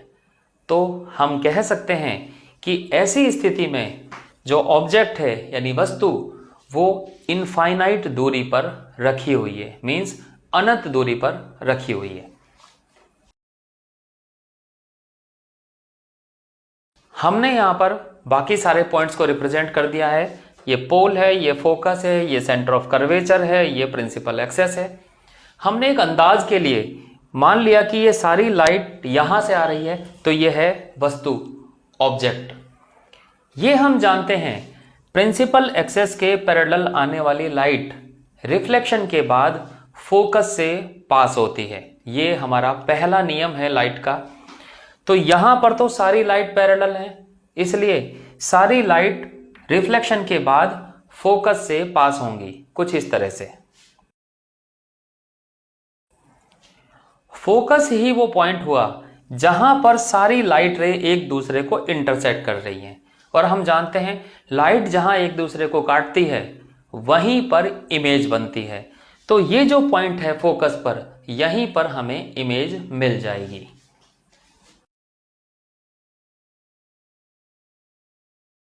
अब हम समझते हैं, अगर ऑब्जेक्ट अनंत पर रखा होता है तो इमेज कहां बन रही है? फोकस पर। इमेज का आकार कैसा है? ऑब्जेक्ट इतना बड़ा, इमेज बिल्कुल पॉइंट के जैसा, यानी कि बहुत ही छोटा बिंदु जैसा।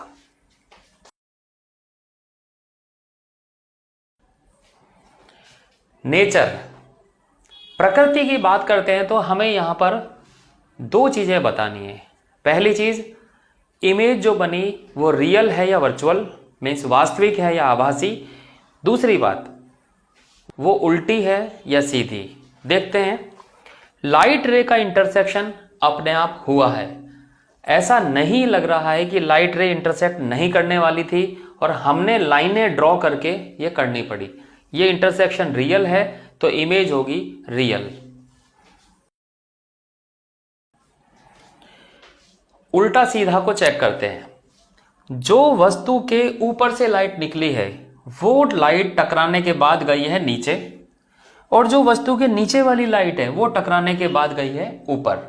कहने का मतलब है जो ऑब्जेक्ट का टॉप पार्ट है, हेड, वो नीचे बना है और नीचे वाला पार्ट ऊपर बना है। मींस वस्तु की जो इमेज बनी है वो यहां पर उल्टी बनी होगी। ऊपर वाला पार्ट नीचे चला गया है, नीचे वाला ऊपर चला गया है। तो इस तरह से हमारा ये पहला एनालिसिस हुआ। अगर हम कनकेव मिरर से इमेज बनाते हैं और ऑब्जेक्ट अगर इन्फिनिटी पर बना होता है तो इमेज फोकस पर बनती है, पॉइंट जैसी बनती है, रियल बनती है और इन्वर्टेड बनती है। हमें इसी तरह से हर इमेज को बनाकर चेक करना होगा। अब आते हैं हम अपनी दूसरी इमेज पर। इस केस में ऑब्जेक्ट रखा हुआ है सेंटर ऑफ कर्वेचर और इन्फिनिटी के बीच में।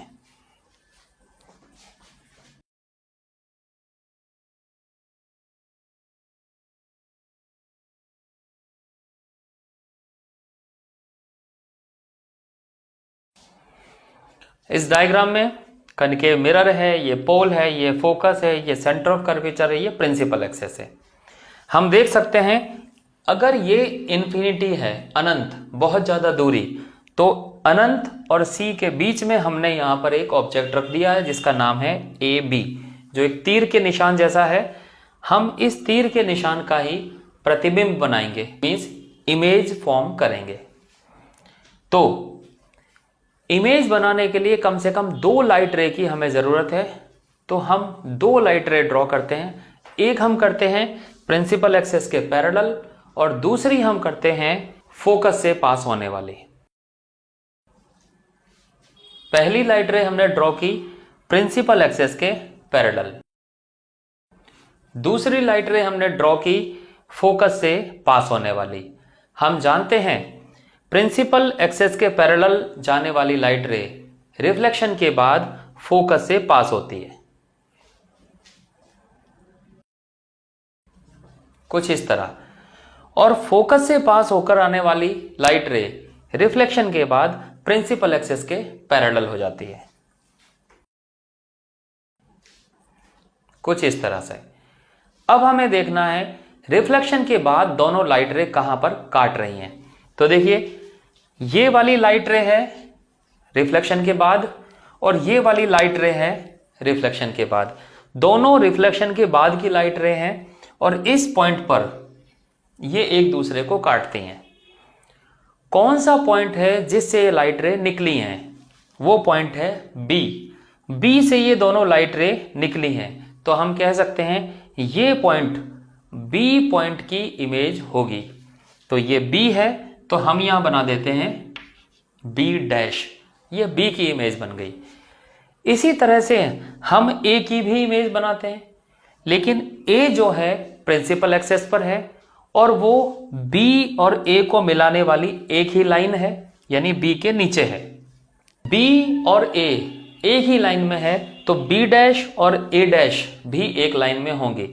मीन्स जो इमेज बनेगी वो बनेगी इसी को मिलाने वाली लाइन, यहां पर कहीं इसके ऊपर ए डैश होना चाहिए और ये दोनों होंगी इमेज।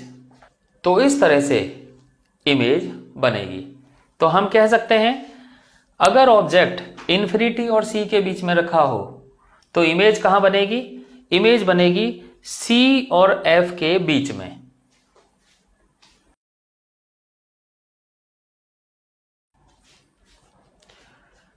साइज की बात करते हैं। डायग्राम में देखने से पता चल रहा है कि ऑब्जेक्ट बड़ा है और इमेज छोटी है। मींस ये जो इमेज है ऑब्जेक्ट से छोटी बनेगी।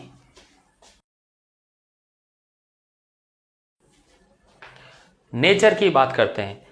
लाइट रे का इंटरसेक्शन रियल है, ये डायरेक्ट बड़ी आसानी से एक दूसरे को काट रही हैं, तो इमेज रियल होगी।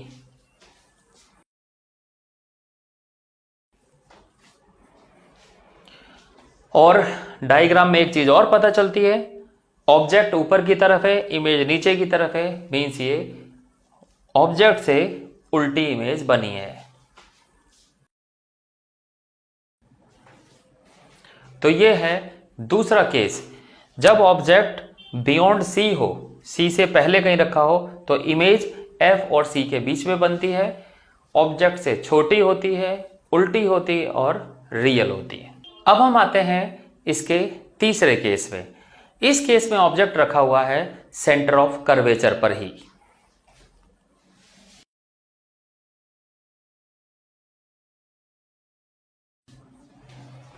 इस डायग्राम में कनकेव मिरर दिखाया गया है, ये फोकस है, ये पोल है, ये सी है और ये प्रिंसिपल एक्सेस है।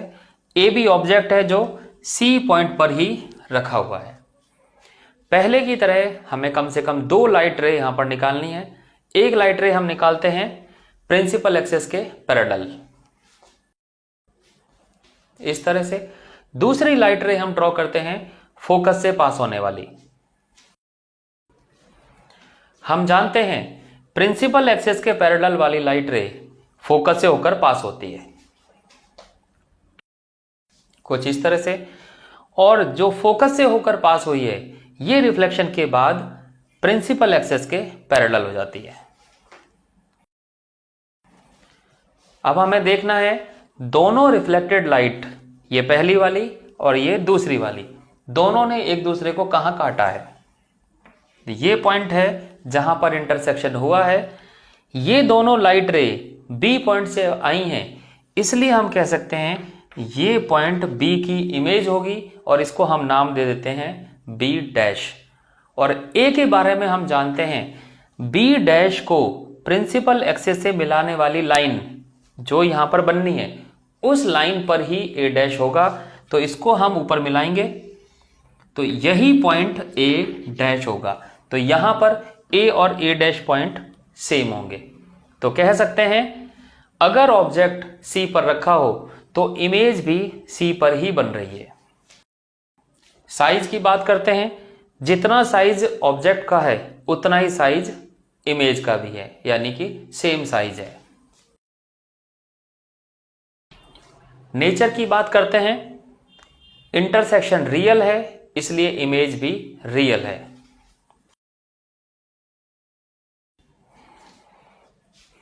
उल्टी है या सीधी है, डायग्राम में पता चलता है ऑब्जेक्ट और इमेज एक दूसरे के उल्टे हैं, मींस इन्वर्टेड है। तो ये था हमारा तीसरा केस जब ऑब्जेक्ट सी पर रखा हुआ था। अब आते हैं हम चौथे केस पर। इस केस में ऑब्जेक्ट रखा हुआ है सेंटर ऑफ कर्वेचर सी और फोकस एफ के बीच में कहीं।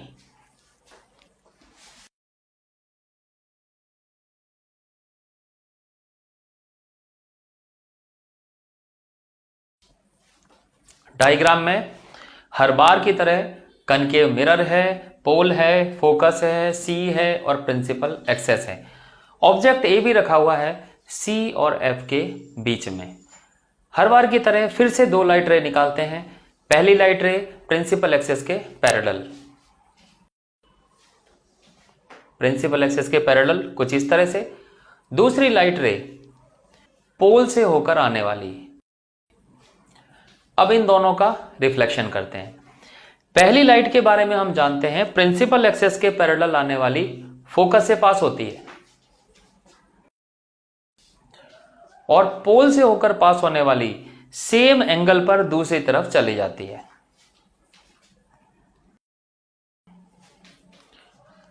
इंटरसेक्शन पॉइंट ढूंढते हैं। पहली लाइट रिफ्लेक्टेड ये वाली है, दूसरी रिफ्लेक्टेड लाइट ये वाली है, दोनों का इंटरसेक्शन पॉइंट है यहां। इसका मतलब इमेज जो बनेगी वो यहां बनेगी। ये पॉइंट बी पॉइंट की इमेज है, इसको नाम देते हैं बी डैश, और बाकी की इमेज बनेगी इसको प्रिंसिपल एक्सेस से मिलाने वाली लाइन से। तो ये पॉइंट होगा ऊपर ए डैश और इस तरह से हमें मिल जाएगी इमेज। देख सकते हैं अगर ऑब्जेक्ट सी और एफ के बीच में होता है तो इमेज बनती है सी और इन्फिनिटी के बीच में।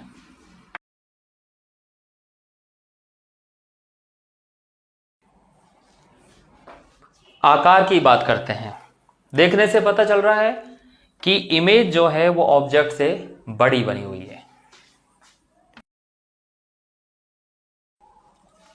नेचर रियल है एंड इन्वर्टेड है।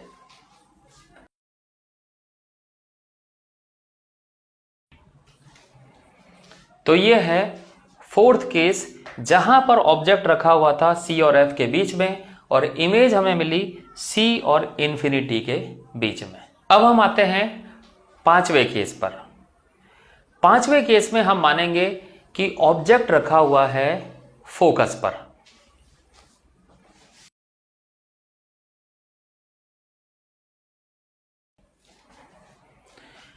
फिर से हमने एक कनकेव मिरर माना जिसमें pole, focus, centre of curvature and principal axis बनाए और ऑब्जेक्ट रखा हुआ है ए बी जो कि फोकस पर है।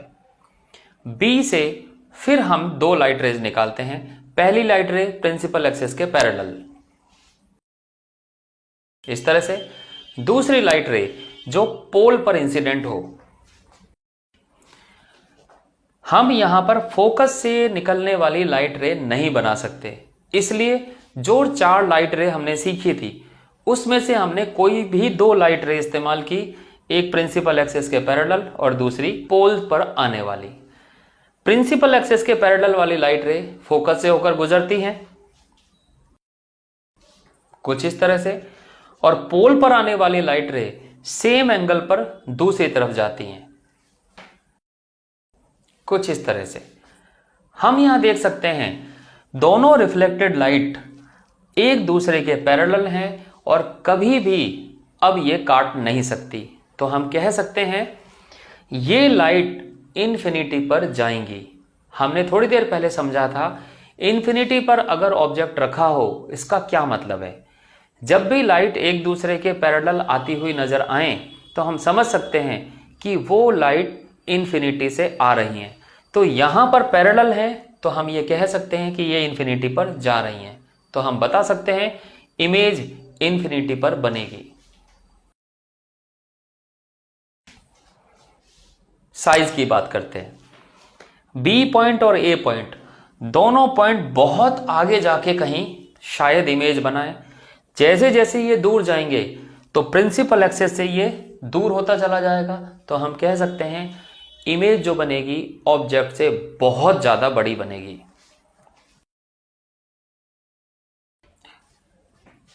इमेज की प्रकृति, रियल इमेज बनेगी क्योंकि इंटरसेक्शन कहीं होगा तो वो बहुत दूर होगा और वो इन्वर्टेड बनेगा।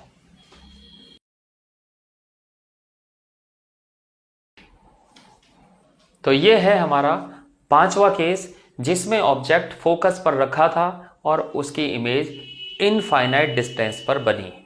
अब आते हैं इसके लास्ट केस पर जो कि है ऑब्जेक्ट अगर फोकस और पोल के बीच में रखा हो तो इमेज कैसे बनेगी।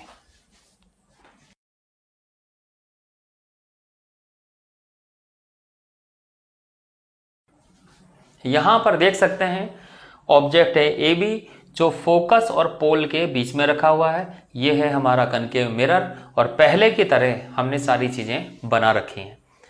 यहां पर भी हम कम से कम 2 लाइट रे हम बनाएंगे। पहली लाइट रे प्रिंसिपल एक्सिस के पैरेलल कुछ इस तरह से, दूसरी लाइट रे पोल पर जाने वाली। जो प्रिंसिपल एक्सिस के पैरेलल वाली लाइट रे है वो फोकस से पास होगी और पोल पर जाने वाली लाइट रे सेम एंगल बनाते हुए दूसरी तरफ निकलेगी। इन दोनों लाइट रे को देखने पर हम कह सकते हैं जैसे जैसे ये आगे जाएंगी इन दोनों के बीच में दूरी बढ़ती चली जाएगी। तो इन दोनों के एक दूसरे को काटने का सवाल पैदा ही नहीं होता। तो एक चीज यहां पर समझ में आती है, इनके बीच में कोई इंटरसेक्शन नहीं होगा तो जो इमेज बनेगी वो रियल इमेज नहीं होगी। मींस इससे बनने वाली इमेज वर्चुअल ही होगी।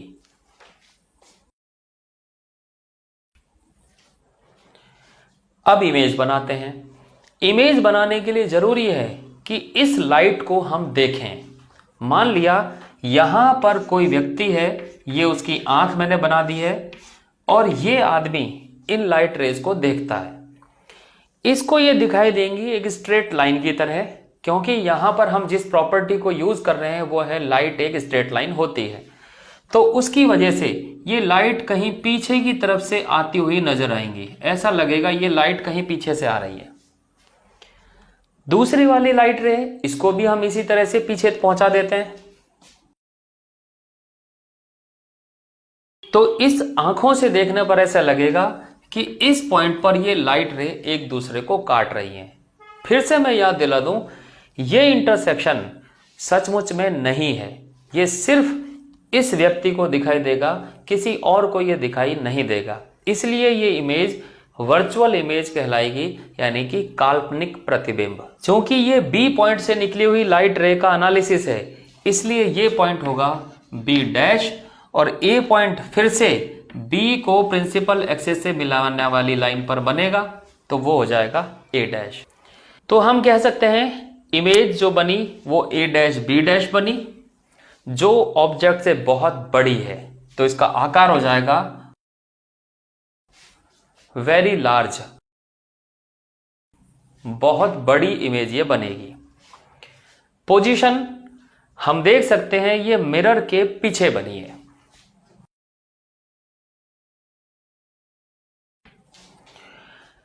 नेचर में देखते हैं उल्टी या सीधी, हम देख सकते हैं यहां बी भी ऊपर है और बी डैश भी ऊपर है, इसका मतलब ये इमेज ऑब्जेक्ट के जैसी ही है, मीन्स ये सीधी है।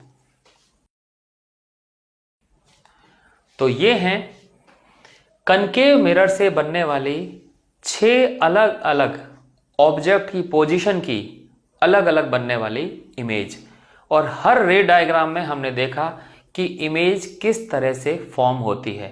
तो यही था image formation due to concave mirror. Concave mirror के इन 6 केसेस के बाद अब हम बात करते हैं कॉन्वेक्स मिरर की, कि कॉन्वेक्स मिरर में ऑब्जेक्ट की डिफरेंट पोजीशन पर इमेज किस तरह बनती है।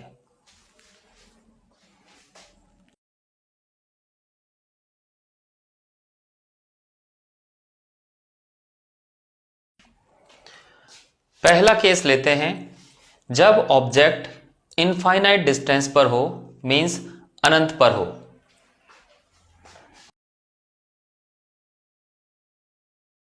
यह है कॉन्वेक्स मिरर, ये पोल, ये फोकस और सेंटर ऑफ कर्वेचर, ये है प्रिंसिपल एक्सिस। हमें हमेशा ध्यान रखना है कि जब भी हम किसी इमेज फॉर्मेशन को बनाएं तो ये 4 चीजें हमें हर डायग्राम में बनानी है। ये हम जानते हैं जब भी ऑब्जेक्ट इन्फिनिटी पर होता है तो उससे आने वाली सारी लाइट रेज एक दूसरे के पैरेलल होती हैं, तो पैरेलल लाइट रे से हम ऑब्जेक्ट को शो करते हैं।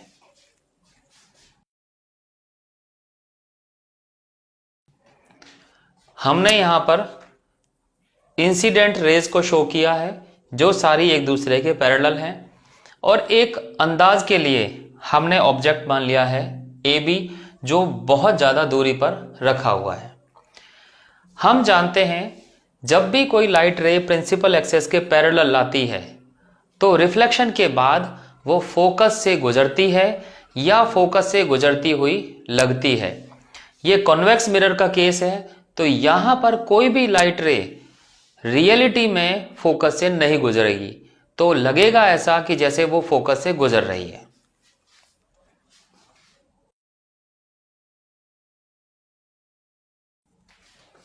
हम देख सकते हैं पहली लाइट रे को रिफ्लेक्शन के बाद ऊपर भेजा है, अगर इसको सामने से देखेंगे तो हमें ऐसा लगेगा ये फोकस से आ रही है।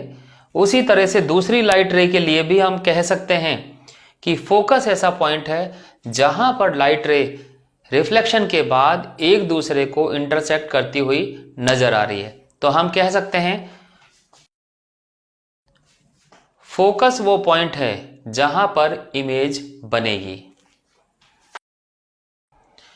इस तरह से हम कह सकते हैं ऑब्जेक्ट अगर इन्फिनिटी पर रखा हो तो उसकी इमेज फोकस पर बनेगी। इमेज में हम ध्यान देते हैं ऊपर वाली लाइट जो है, जो ऑब्जेक्ट के टॉप मोस्ट पॉइंट से आ रही है वो ऊपर ही है, और नीचे वाली लाइट वो नीचे ही है, मींस इमेज सीधी बनती है। तो हम कह सकते हैं अगर ऑब्जेक्ट फोकस पर रखा होता है तो इमेज की पोजीशन फोकस पर होती है, साइज उसका छोटा होता है, नेचर उसका वर्चुअल होता है और वो सीधी बनती है।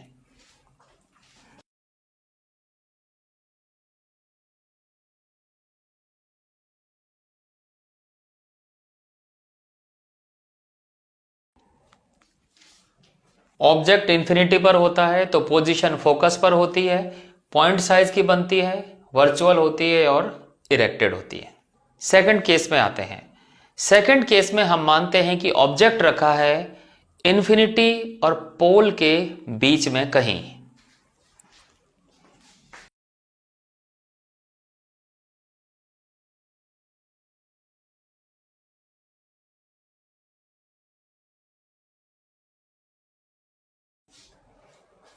इस केस में ये P है पोल, और इन्फिनिटी मीन्स कोई बहुत दूर वाला पॉइंट। ऑब्जेक्ट हमने माना है AB, जो पोल और इन्फिनिटी के बीच में रखा है। हर बार की तरह कम से कम 2 लाइट रेज हम ऑब्जेक्ट से निकलती हुई दिखाएंगे, जिनका की रिफ्लेक्शन करेंगे। पहली लाइट रे हमने मानी प्रिंसिपल एक्सिस के पैरेलल चलने वाली लाइट। दूसरी लाइट रे जो डायरेक्ट पोल पर आ रही है। हम जानते हैं प्रिंसिपल एक्सिस के पैरेलल चलने वाली लाइट रिफ्लेक्शन के बाद फोकस से आती हुई नजर आती है। हम देख सकते हैं इस लाइट को अगर आगे की तरफ एक्सटेंड किया जाएगा तो ये फोकस से आती हुई नजर आएगी, कुछ इस तरह से। ये हमें ऐसा लगेगा जैसे फोकस से आ रही है। जो लाइट रेज पोल पर आती हैं वो पोल के दूसरी तरफ सेम एंगल बनाते हुए निकल जाती हैं। इस लाइट रे को भी हम जानते हैं कॉन्वेक्स मिरर वाले केस में ज्यादातर लाइट रेज वर्चुअल केस को शो करती हैं। इस लाइट रे को भी पीछे की तरफ एक्सटेंड करेंगे तब हमें कोई इंटरसेक्शन पॉइंट मिलेगा। हम देख सकते हैं रिफ्लेक्टेड लाइट रेज, एक ऊपर वाली और एक नीचे वाली, ये कहीं पर भी आपस में एक दूसरे को इंटरसेक्ट नहीं कर सकती, लेकिन पीछे की तरफ एक्सटेंड करने पर हमें एक पॉइंट मिलता है जहां पर हम कह सकते हैं ये लाइट रे एक दूसरे को काटती हुई नजर आ रही हैं। चूंकि ये दोनों लाइट रे बी पॉइंट से निकली हैं, इसलिए जो इंटरसेक्शन पॉइंट होगा वो बी पॉइंट की इमेज होगी, जिसको कि हम नाम देते हैं B dash. B dash point को डायरेक्ट प्रिंसिपल एक्सिस से मिलाने पर हमें दूसरा पॉइंट भी मिलता है, मींस ए की इमेज, और वो होगी ए डैश। तो इस तरह से हमारा इमेज फॉर्मेशन का ये डायग्राम पूरा होता है, जिसमें हम कह सकते हैं एक ऑब्जेक्ट जो रखा है उसकी इमेज सीधी बनी हुई है और वो मिरर के पीछे बनी हुई है।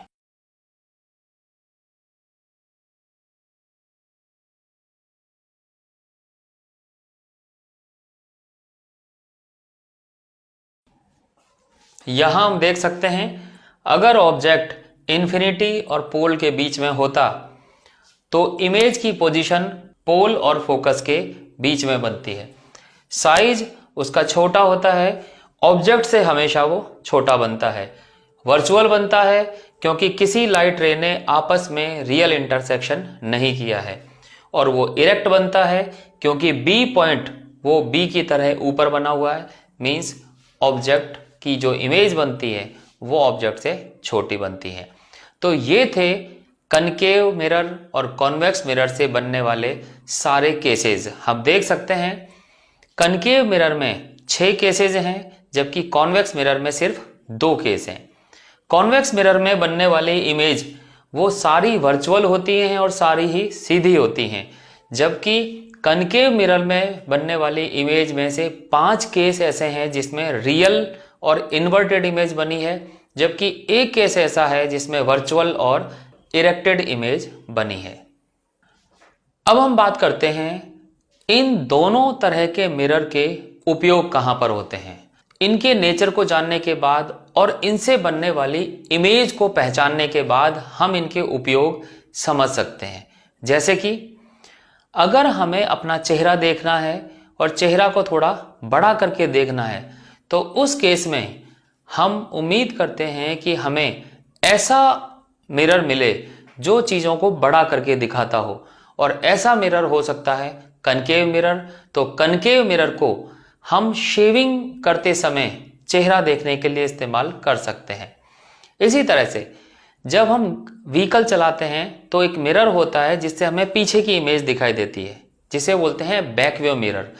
उस समय हम चाहते हैं कि चाहे ऑब्जेक्ट कितनी ही दूरी पर रखा हो, हमें उसकी इमेज सीधी ही नजर आए, और हम ये भी चाहते हैं कि ज़्यादा से ज़्यादा एरिया हमें उस छोटे से मिरर में दिखाई दे।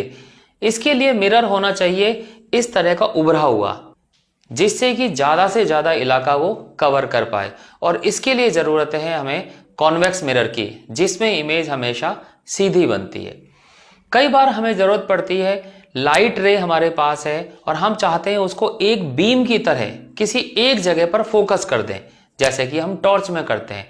तो फोकस करने का काम करता है कनकेव मिरर। तो कनकेव मिरर को हम फोकस करने वाली लाइट जहां पर भी इस्तेमाल करनी हो, जैसे कि टॉर्च में, सर्च लाइट में, वहां पर हम इसका इस्तेमाल कर सकते हैं। इसी तरह से बहुत सारे उपयोग हैं जो हमारे सामान्य जीवन में हम पहचान सकते हैं। इसी टॉपिक में हमारा नेक्स्ट सब टॉपिक है mirror formula and magnification, means दर्पण सूत्र एवं आवर्धन।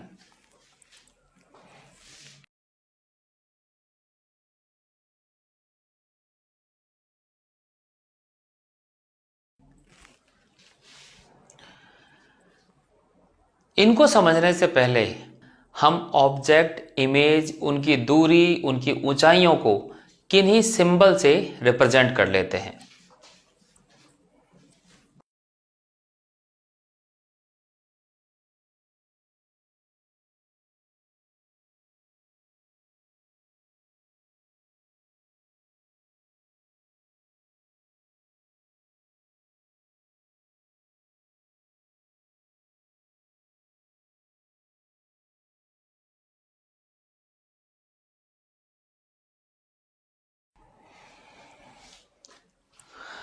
U डिस्टेंस ऑफ ऑब्जेक्ट, वस्तु की दूरी।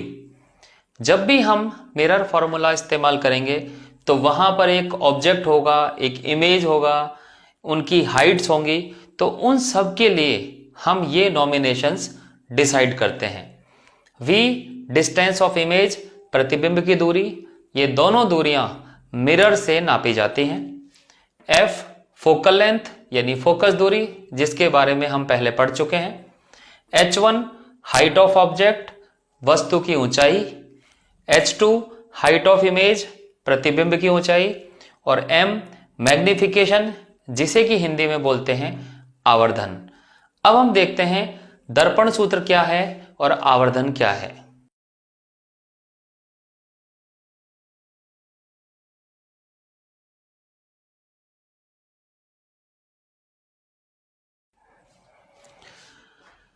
मिरर फॉर्मूला है U, V और F का एक रिलेशन, और वो रिलेशन है 1/f is equal to 1/u plus 1/v। Magnification है ratio of height of image upon height of object, and m equal to h2/h1 is equal to minus v/u, means distance of image upon distance of object.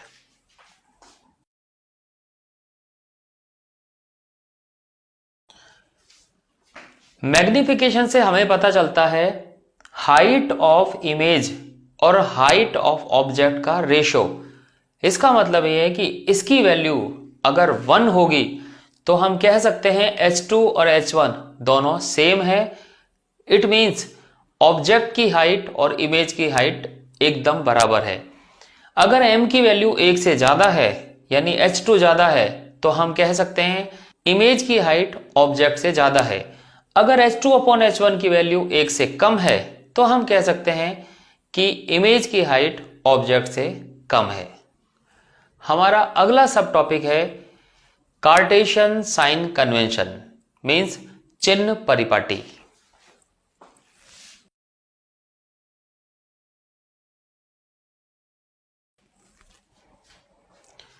पहले समझते हैं कि यह चिन्ह परिपाटी है क्या।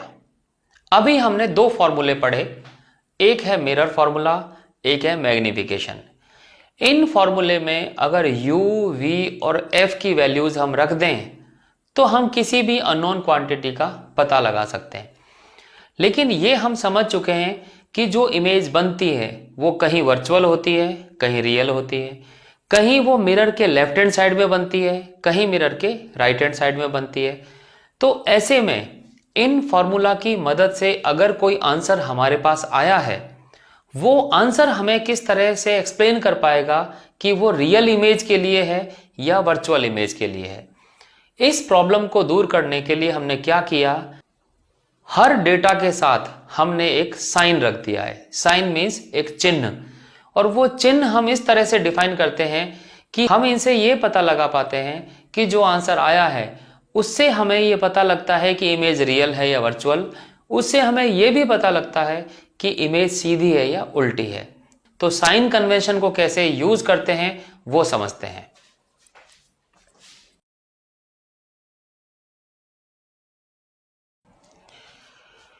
साइन कन्वेंशन को समझने के लिए हम ज्योमेट्री के कार्टेशियन कोऑर्डिनेट सिस्टम का उपयोग करते हैं। हम मान के चलते हैं कि इस ज्योमेट्रिकल सिस्टम में बीच में जहां ओरिजिन है वहां पर हमारा मिरर रखा हुआ है। मिरर कॉन्वेक्स भी हो सकता है, कनकेव भी हो सकता है। उसके एक तरफ ऑब्जेक्ट रखा हुआ है और सारी डिस्टेंस पोल से नापी जाती हैं। यह है इसका पोल। ये हम जानते हैं कार्टेशियन कोऑर्डिनेट सिस्टम में पोल के लेफ्ट हैंड साइड में जितनी डिस्टेंस है वो सब नेगेटिव होती हैं, राइट हैंड साइड में सारी डिस्टेंस पॉजिटिव होती हैं। एक्सेस से ऊपर सारी डिस्टेंस पॉजिटिव और एक्सेस से नीचे सारी डिस्टेंस नेगेटिव। सेम यही साइन कन्वेंशन हम यहां पर इस्तेमाल करते हैं। हम एक एक करके सबको समझते हैं। हॉरिजॉन्टल लेवल पर जितनी डिस्टेंस है वो सारी की सारी डिस्टेंस पोल से नापी जाती हैं।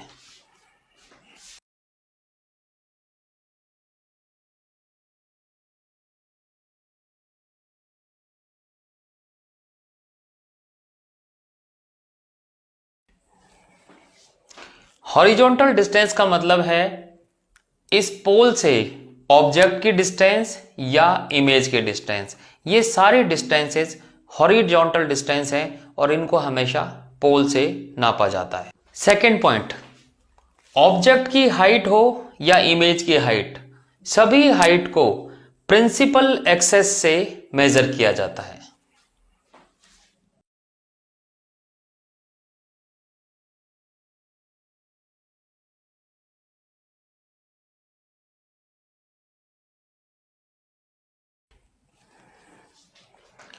सभी ऊंचाइयों को मुख्य अक्ष से नापा जाता है। ऑब्जेक्ट हमेशा मिरर के लेफ्ट या राइट में रखा होगा। आमतौर पर हम ये चेक करते हैं कि मिरर की पॉलिश किस तरफ है। पॉलिश के अपोजिट रखा जाता है, लेकिन ये हो सकता है मिरर इस तरफ फेस करके हो या मिरर इस तरफ फेस करके हो। जिस तरफ भी मिरर रखा होगा हमें ऑब्जेक्ट वहीं रखना होगा। ऑब्जेक्ट से जो लाइट मिरर की तरफ आएगी उस लाइट के चलने की डायरेक्शन को हम पॉजिटिव डायरेक्शन मानेंगे।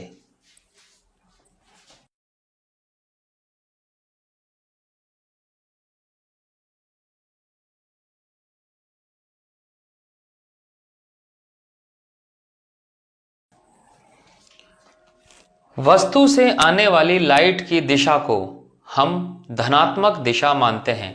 तो इस डायग्राम में ये जो डायरेक्शन है जो लेफ्ट से राइट है वो पॉजिटिव डायरेक्शन होगी।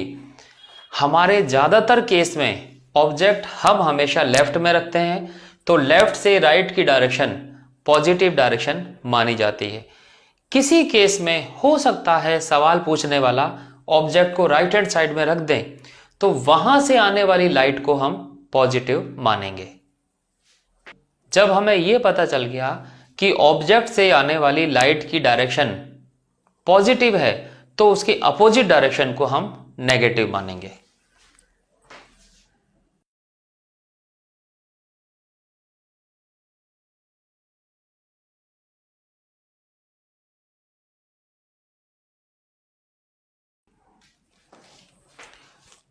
प्रकाश के चलने की विपरीत दिशा को हम ऋणात्मक मानते हैं। प्रिंसिपल एक्सेस से ऊपर की तरफ नापने वाली जितनी भी हाइट्स हैं उनको हम पॉजिटिव यानी धनात्मक मानते हैं।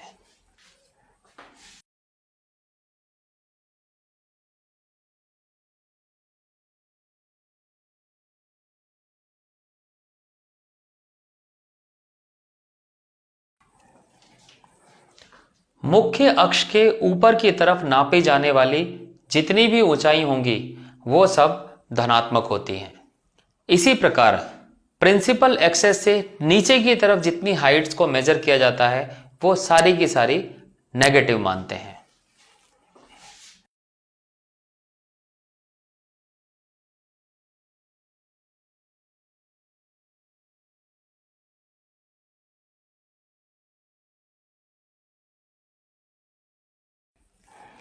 मुख्य अक्ष से नीचे की ओर नापी गई सारी ऊंचाइयां नेगेटिव होती हैं। इन सभी को समझने के लिए हम एक छोटा सा एग्जाम्पल लेते हैं जिसमें कि हम रे डायग्राम बनाते हैं और उस रे डायग्राम से रिलेटेड जितनी हाइट्स हैं, जितनी लेंथ है, उन सब के साइन हम पता लगाते हैं, जिससे कि इन नियमों को समझने में हमें थोड़ी आसानी रहे।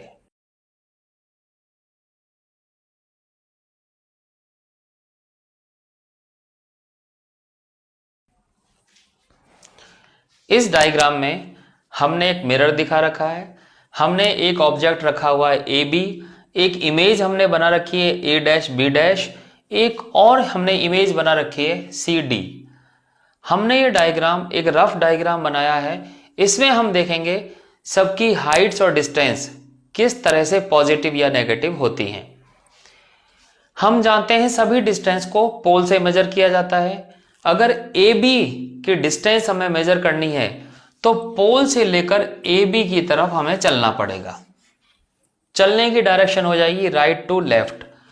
क्योंकि ये ऑब्जेक्ट है, ऑब्जेक्ट से निकलने वाली लाइट जो मिरर पर पहुंचेगी उसकी डायरेक्शन होगी लेफ्ट टू राइट। ये डायरेक्शन लाइट की डायरेक्शन है। लाइट की डायरेक्शन के अपोजिट अगर हम इस ए बी की डिस्टेंस मेजर करेंगे तो P से हमें ए बी पर आना होगा और वो लाइट की डायरेक्शन के अपोजिट होगा। यही कारण होगा ए बी की जो डिस्टेंस होगी वो नेगेटिव होगी। मींस अगर ये U है डिस्टेंस ऑफ ऑब्जेक्ट तो ये नेगेटिव होगा। इसी प्रकार ए डैश बी डैश की अगर हमें डिस्टेंस मेजर करनी है तो फिर से हमें P से लेफ्ट डायरेक्शन में चलना पड़ेगा और ये डायरेक्शन लाइट के अपोजिट डायरेक्शन है। अगर ये डिस्टेंस ऑफ इमेज है तो ये भी नेगेटिव होगी। अगर ये सी डी इसकी इमेज होती तो हमें सी डी की डिस्टेंस नापने के लिए P से चलना पड़ता राइट हैंड साइड डायरेक्शन में। ये डायरेक्शन और लाइट की डायरेक्शन सेम है, इसलिए ये डिस्टेंस अगर इमेज की डिस्टेंस होती तो ये डिस्टेंस पॉजिटिव होती। हम देख सकते हैं लाइट की डायरेक्शन में चली गई डिस्टेंस पॉजिटिव है और लाइट के अपोजिट डायरेक्शन में चली गई डिस्टेंस नेगेटिव है। इसी प्रकार हाइट की बात करते हैं। ए बी की हाइट अगर हम नापना चाहें तो प्रिंसिपल एक्सेस से हमें ऊपर की तरफ जाना पड़ेगा और ऊपर की तरफ सारी डिस्टेंस होती है पॉजिटिव, तो ये डिस्टेंस होगी पॉजिटिव। इसी प्रकार सी डी की जो हाइट मेजर करनी है उसके लिए भी ऊपर जाना पड़ेगा और वो भी होगा पॉजिटिव। अगर ए डैश बी डैश की हाइट हमें मेजर करनी है तो प्रिंसिपल एक्सेस से हमें नीचे की तरफ जाना पड़ेगा और उस केस में इसकी हाइट होगी नेगेटिव। यही कारण है कि जब हम ये साइन कन्वेंशन अपने फॉर्मूले में रखते हैं, लेंस फॉर्मूला हो चाहे मैग्निफिकेशन फॉर्मूला हो, तो उसमें जो आंसर आएगा वो आंसर अगर पॉजिटिव आता है तो हम समझ जाते हैं कि जो डिस्टेंस हमें पता लगी है वो राइट हैंड साइड में है। अगर वो नेगेटिव आता है तो वो लेफ्ट हैंड साइड में है। अगर हाइट पॉजिटिव आती है तो प्रिंसिपल एक्सेस से ऊपर है और अगर हाइट नेगेटिव आती है तो प्रिंसिपल एक्सेस से नीचे है।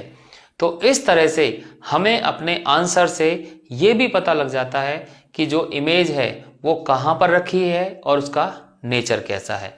मैग्निफिकेशन के फॉर्मूले को अगर देखें तो मैग्निफिकेशन के फॉर्मूले में अगर वो फॉर्मूला पॉजिटिव आता है तो हम समझ जाते हैं जो इमेज बनी है वो एक वर्चुअल इमेज है, और अगर मैग्निफिकेशन नेगेटिव आता है तो हम समझ जाते हैं जो इमेज बनी है वो रियल इमेज है।